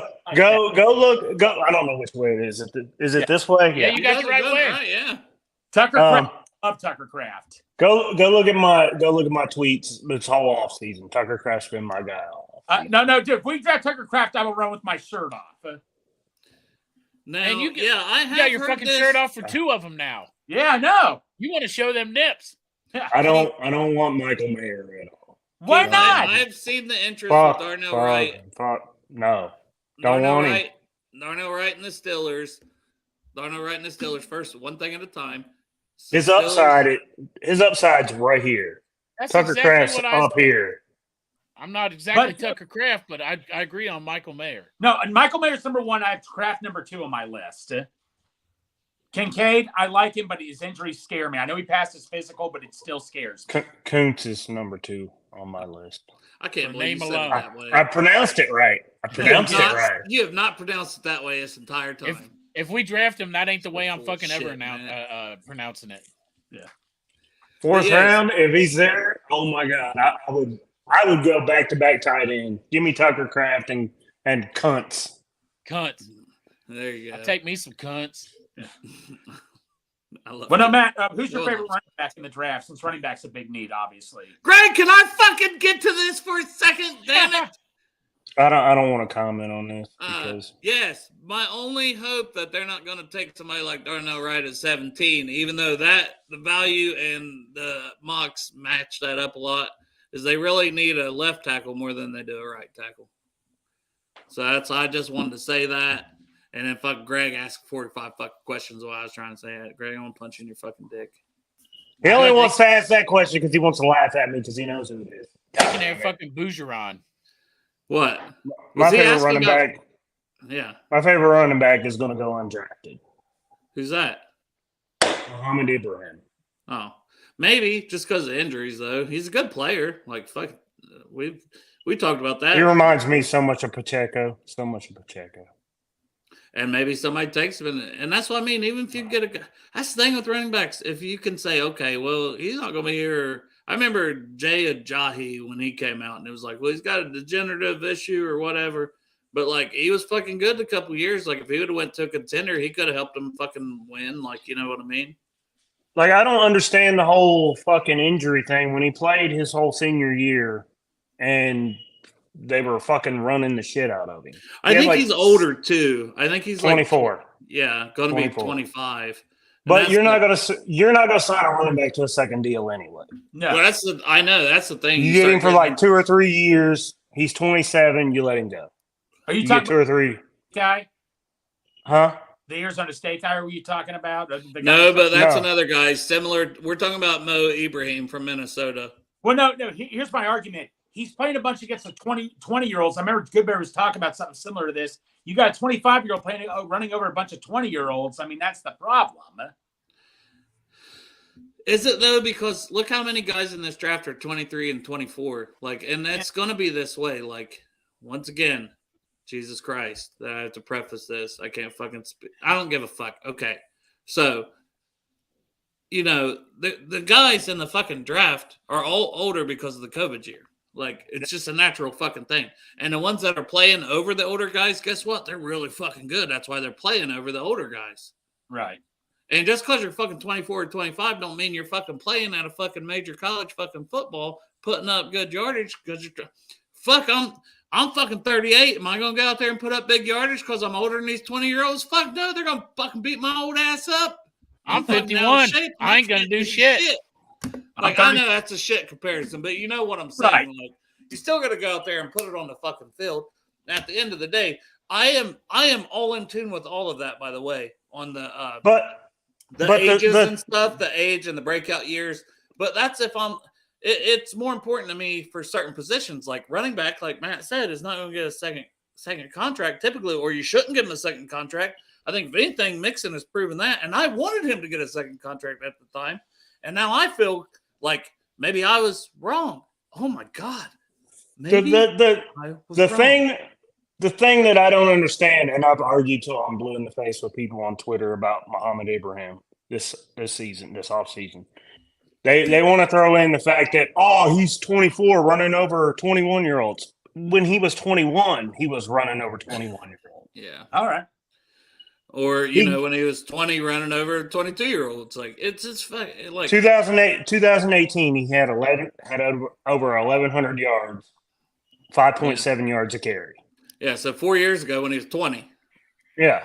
Play it, That's what I'm just – there's something – I get it. There's something to the breakout age thing and this, that, and the other. But you're out there producing. You're producing. You can play. Right. You can play.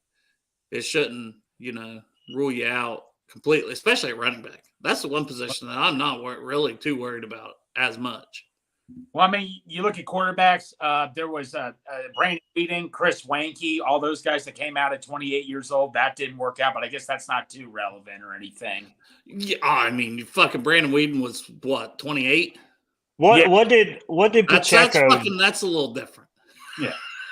Yeah. What kind of stats did Pacheco put up last year? I don't know. I know he was on Rutgers, but I'm gonna woo. I'll be right back. Also, putting the link out. So when I get back, if anybody else wants to hop on, ask questions, talk some ball, we are here. This has been a kind of a fucking arguing type episode for some unknown reason. I don't get it. The draft we were arguing? Because you guys are sleeping on Cam Smith. Yeah, it's fucking Matt's fault, and he's here now. So, but it's in a fun, Dale, in a fun, good way. I agree. But I'm just, it's fun. We can argue and have fun with it. Cam Smith in what round? I would trade down out of 28 to early second and take him. Well, no. So, Matt, what do you do about Jonah Williams? Do you play him at right tackle this year, or do you trade him? In your opinion, I don't trade him at all. No, I mean, unless I know. No. Well, unless you're getting a day 2 pick for him, I'm not trading him at all. He can sit on the bench. In the first round, if we draft Darnell Wright, though, he's up for trade. I'm still not trading him. You're still not trading him? You're not trading him? No. I'll let his ass sit. But Matt, if you could get he'll play our 4th round pick and you're not paying him $12 million. Okay, yeah. And then what happens when you're late in the season like we were last year and your offensive tackles get back though, Matt? You do have Collins coming back though. He'll be back in November, somewhere around there. I don't know. I understand. I don't think it's worth it for a 4th or a 5th round pick. Listen, I'm all about going defense in the first round, but if you do go offensive tackle in the first round at pick 28, then Williams is on the board for. Now I don't know the whole logistics of everything, or if that's even the word that I need to use there. No, it's okay. It's a good word. I like it. If Jonah Williams doesn't play a snap this year and we lose him next year in the offseason, what's the compensatory pick I would get? Know if they're that's a good question, Matt. Would it be like a 6th? You mean like if he sits out? Yeah, if he sits out. I don't have any idea. It's like a 3rd round pick. It's the highest you go since he was a 1st round pick. I don't know that. Dale would know that better. So it would probably be like a 5th or 6th round pick, I would think. Right. Dale would know that the best when Dale comes back. No, that's an interesting question, Matt. But see, a lot of people just assume if he sits out, he still gets paid. That's not true. He's not going to sit out. No, he don't get paid.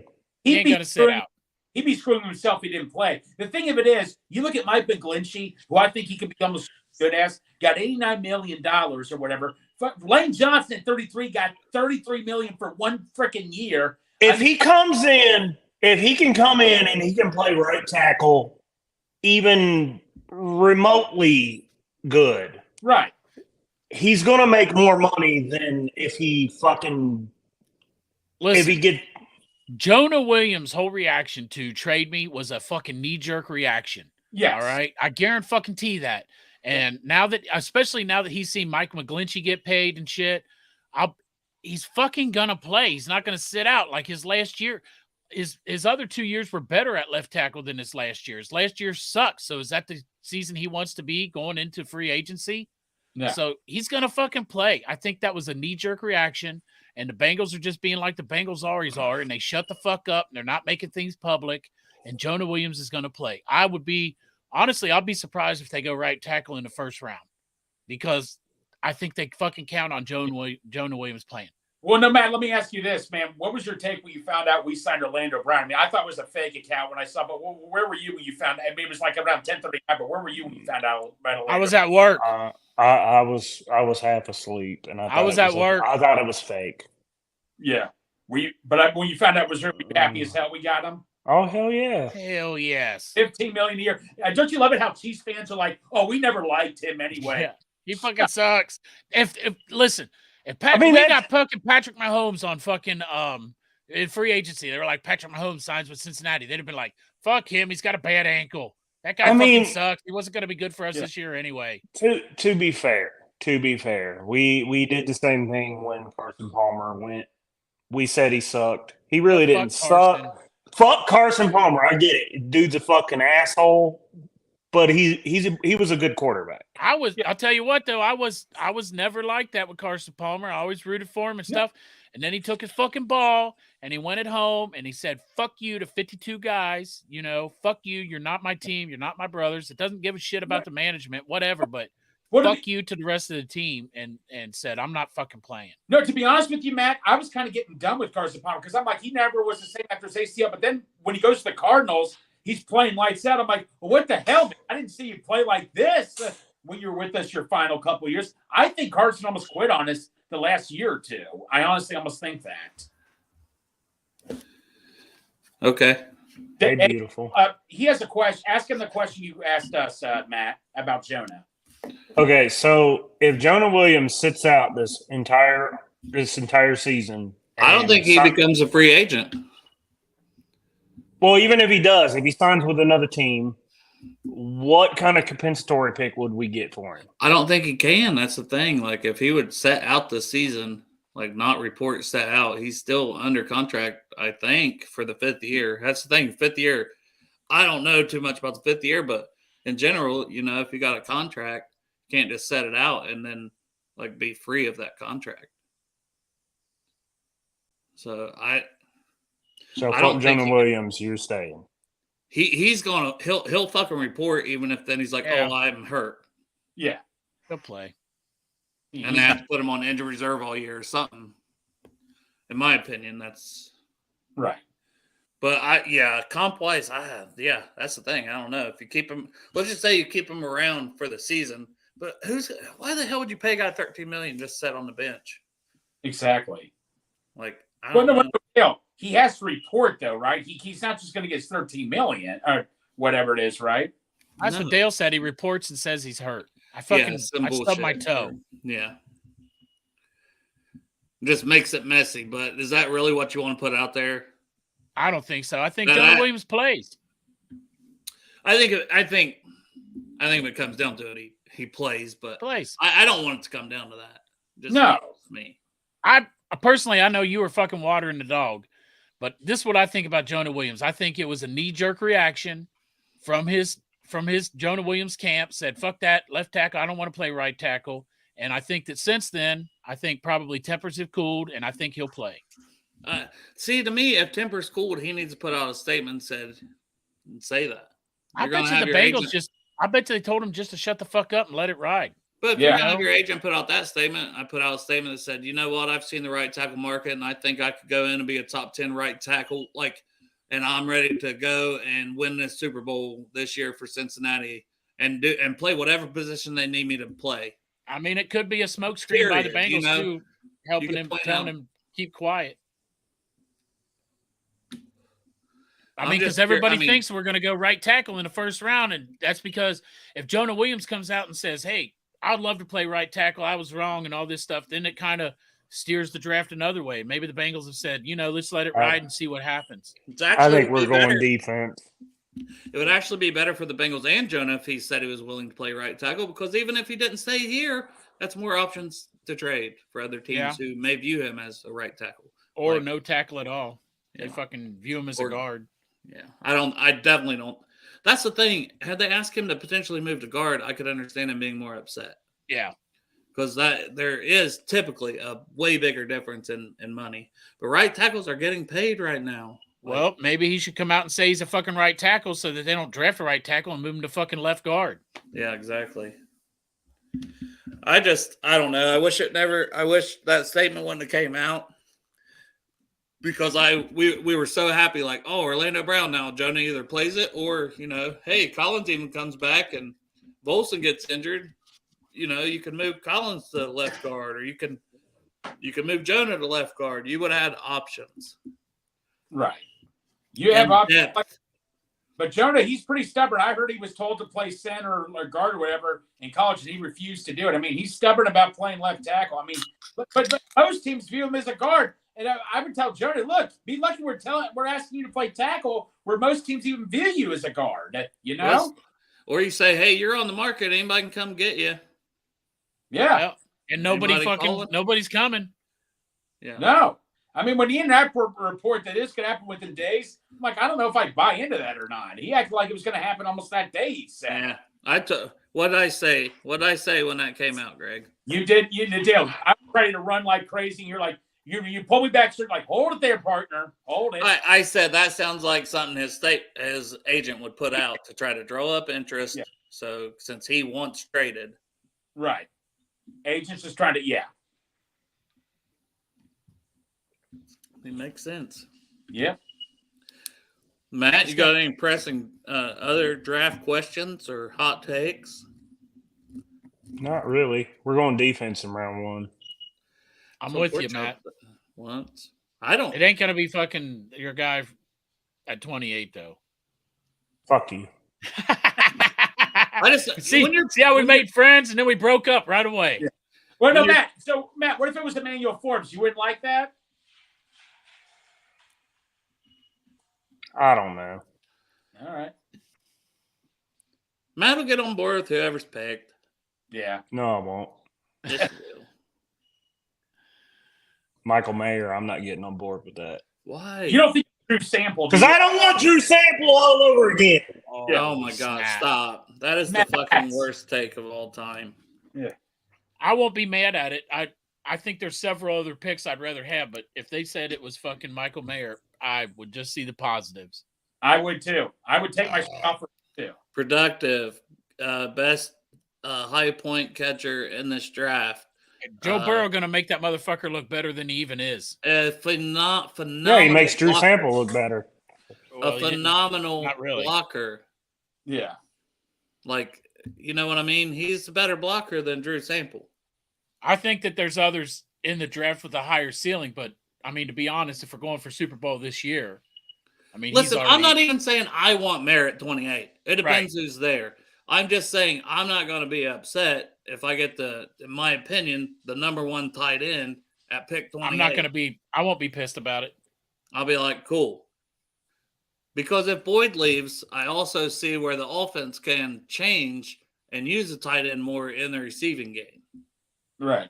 Let's just say Irv Smith balls out and Mayer's such a good blocker that you can re-sign Irv Smith and you can use Mayer and you not use going to re-sign two tight ends more because Boyd leaves after. I'm just saying, like, you know what I mean? Irv Smith is going to ball out as long as he doesn't get hurt. Yeah. He's going to be good. Fucking Joe Burrow's going to make him look fucking great. You got fucking Joe Burrow or Kirk Cousins. He was good with Kirk Cousins when he wasn't hurt. Right. You imagine what the fuck he's going to do with Joe Burrow? And he might, and he might not. So then Gesicki, who only got 3.5 this year, let's say he don't ball out with New England. Maybe you bring in Irv Smith was a guy I wanted. Irv Smith was a guy I wanted. Me too. Because, I mean, he's 24 years old. Like, yeah. I wanted him before the whole Foster thing happened. Like, I was right. I had both of them guys. They were my two, like, okay, besides the top group, here's two guys that make sense for the Bengals. Because of the whole Joe Burrow connection with Foster and then Irv Smith because he's 24 years old. And from New Orleans. Productive when healthy. If they put Irv Smith on a contract bigger than 1 year, I wouldn't have minded at all, too. Like a 3-year contract. No. Put something in there because I'm tired of getting a fucking tight end that does pretty good for us, and then they fucking go away. They're just not going to invest in that right now, which should tell us they're probably not going to invest. Exactly. In the first round, most likely, unless that's Tucker cracked in the third. Tucker cracked in the third, though. I'll take him in the second. No, Matt, I'll take him in the second. Oh, I would too. But yeah. Let's just say let's just say Darnell Washington slides to 60. I know his production wasn't great, but he's a good blocker, and if nothing else, you've got a damn huge ass red zone target at pick 60 that can block. You probably would go skinny dipping in the river, wouldn't you? Man, I've been skinny dipping in the fucking river before. I've been fat dipping in the river. Ain't no fucking skinny dipping in my game. But I've been fucking butt naked in the river before. It wouldn't be my first time. Now, Keith thinks the pick will be Gibbs. I don't know. I wouldn't be mad about it, but would you? Matt, at 28 is the question for me. Are you if Gibbs in the second? No. I'd run running back's not valuable enough. Even if he's a home run threat, it's not valuable enough. Yeah, I mean, it depends who's on. Once again, I keep saying that, but it's the truth. It depends what else is on the board. Like Dale, you sold me, man. Get a fucking running back in there and run the fucking wheels off of that motherfucker and just put him out there and run his ass off for 4 fucking years. But I think you can get one in the second, third, or fourth round. Though that's like we took Charbonnet. I'm just saying, if we got like Robinson or Gibbs. Okay. Take a corner in the first round. Jump out to a fast lead because you got all these fucking weapons on offense now. Jump out to a fast lead and let teams try to throw the ball to catch up. You ain't selling me, Matt. I already said fucking they can't do it. Defensive line. That's what I want. I want someone to put the fucking quarterback on the ground or fucking stop that fucking air arsenal. Right. I mean, because it's fucking Allen and Mahomes that we're playing against. The rest of them, fuck them. We're playing against those two, and Matt, they fucking what are your sling the thoughts ball. on Cansey? Because I know that's very popular, like Bengals. If he's there, I'll take him. You know what? Elijah Cansey. Oh, that's why yeah. I want to put him in my category of not there because it feels like everyone would be like, yeah, that would be fun. That extra pass rush juice with Reeder and Hill on the interior, with Osai and Hendrickson and Hubbard on the outside, because then your corners, even if it's Sidney Jones and CTB, they don't have to cover for 15 yards. That's what I'm saying. They got to cover for 7 or 8. It all goes hand in hand. If you can get a Cansey, then it makes the rest of it look good. But, if you can't get a Cansey, then maybe you do look at corner for the opposite end of it. We're not going to get the pressure because there's just not a guy here we think that can do that. What if it's fucking Cansey or like Witherspoon fucking falls? Oh, man. Cansey. I don't know, man. Witherspoon's fucking – he's sticky as fuck. Cansey. I mean, the thing it is, the Bengals. I'm not saying not Cansey. I'm just saying, like, that's a goddamn good fucking Cansey would make your entire secondary better. Yes. Like, every player on your secondary would improve because of that pass rush. They'd sell a lot of fucking jerseys, too, man. Day fucking one. Matt, years ago, David Fulcher was getting interviewed, and he says you got to go defensive line because defensive line makes your secondary 10 times better. Easily, yeah? Now, that's the conversation with where we were at, though. Cansey's gone, and, like, Brazil was there. That's – he doesn't really have the pass rush juice like Cansey. I mean, no one does in this class, honestly, from Would you consider trading up for Cansey? I'll say no just because I think the Bengals would say no. No, I don't think the trade. If it was me and it was like, 3 picks and you trade up next year's third, maybe. Yeah. I think that there's plenty of players at 28 that upgrade the team that they're not gonna step up to get. Yeah, that's just not the way they do things. I mean, it's a whole new Bengals. They're doing shit different now, but I just don't think at 28. I think there's still a lot of value at 28. But can I ask you guys this? How shocked were we all last year when they traded up a couple spots to get Cam Taylor-Britt? I was shocked they did that. Were you guys? Thank God. Outside the first round, we do it a little more. But yes, still a little surprised. They trade up a few picks. Hey, maybe we can do that this year with Cam Smith. Hey, what are they going to trade to? Because we only got 7 picks right now going into the fucking draft. And then you got the Cams, man. Yeah. Cam. Twin Cam. Twin Cam defense. Twin Cam. Derek with his Cam titties. That's a fucking that's a T-shirt. Well, we would have got that T-shirt. Well, he's got the cans, but then it's their faces on the ends of the cans. Yeah, let's do that. Cam titties. Dude, Cam titties. But no, let's go with that. I want Cam Smith now, too. Now, fuck that. Let's go. 28. 28. I'm fine with it. Let's do that, man. I'm good with that. Yes, Cam titties. Dual overhead Cam. Cam titties. Exactly. Those Cams at the end. Yeah, that's awesome. So that's all you had to say, Matt. You didn't have to tell us anything else about the fucking guy. He could be trash. He'll punch you in the fucking mouth. That's all you need to know. Dual overhead Cam. That's it. Yeah. Sold. Fucking done. Boom. Duke Tobin. Fucking write him an email as soon as you get off here. Yeah. Write him an Cincy email. shirts. Send him a picture. Cincy shirts, where you at? I'll send Duke Tobin a shirt. There you go. With Send the him cans a shirt. at the end of the cans, Derek's Cam titties. No, but Dale, seriously, we got Cam Smith in the second round. Would you seriously come out with that shirt, though? Fuck, we would have to. Yes, I'll be your first customer.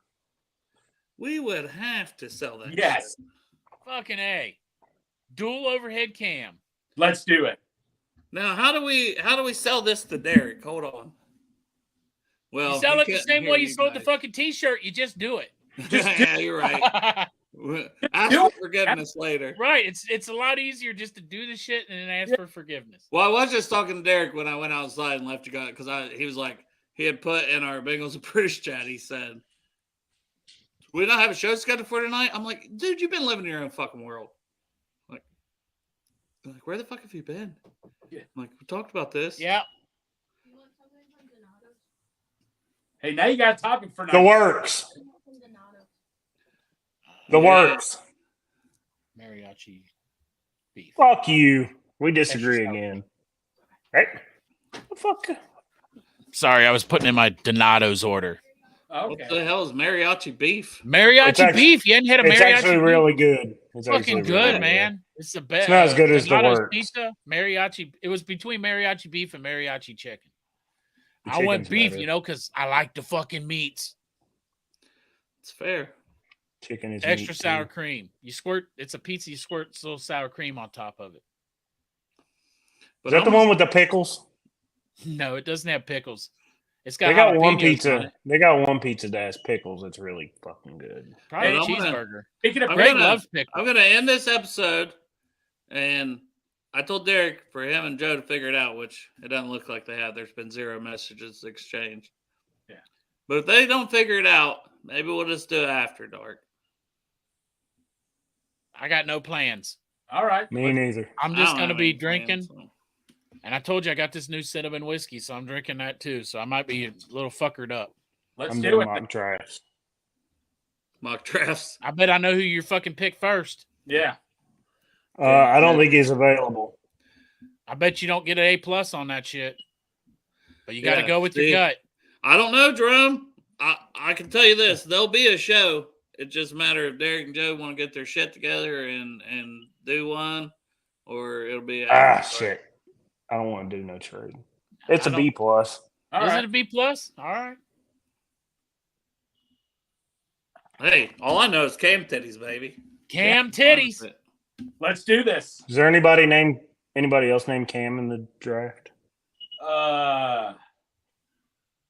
No, but we have Coach Cam on the show, so And we can nickname a motherfucker as soon as he gets drafted. Like the first pick at 28, automatically his nickname's Cam. Or if we draft a fucking cornerback, automatically his nickname's Cam. Hey, I don't give a Dale. fuck what it was before. He's Cam.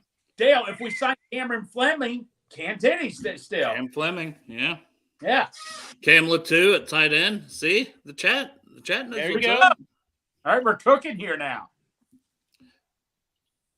Matt's like, You I don't guys want are- all the. Matt's like, I don't want all the pressure for this shirt. The Cam Smith, I really like Cam Smith, but now he's like, this is a lot of pressure. Yeah. Hey, you got to wear the Burrow 3 or the fucking Cares Cares 316. what was I wearing yesterday, boys? That was it. You were wearing Cares 316 Matt designed that shirt, At and the that's why I fucking, bought it because Matt designed it. at the Portsmouth Brewery. Cares 316 was represented. There you go. That's how I am. I fucking support my people that support me Damn right. I'm supporting the fucking kitty cats. because you got 48 of them. I got fucking 48 of them. We probably do by now. Oh, look at your pussy. That's so nice. You got a nice pussy, Matt. I'd love to rub your pussy one day. You got a big pussy. You got a big fat pussy. I'd love to get my hands Cam. on that pussy one Look day. at that big fat pussy. Cam likes my pussy. Hey! Ah, shit. Uh-oh. Is Cam there? You should invite Cam on the show tonight. Well, tell him. No.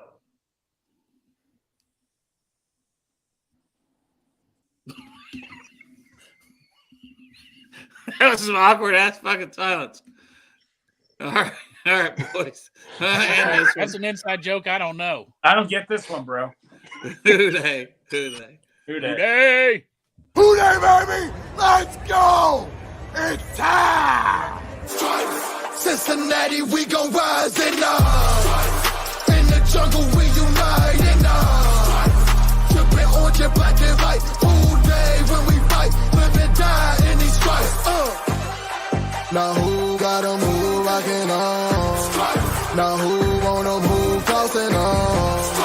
Now who wanna move out on? If you got stripes, then you let the city know you rock 'em. Yeah, we got 'em. Yeah, we bought 'em. Like that black and orange up on 'em. Finger bought 'em. Never stop it. To the beast and on 'em. Who they rockin' with the diamond stripes? Flossin' on the rings.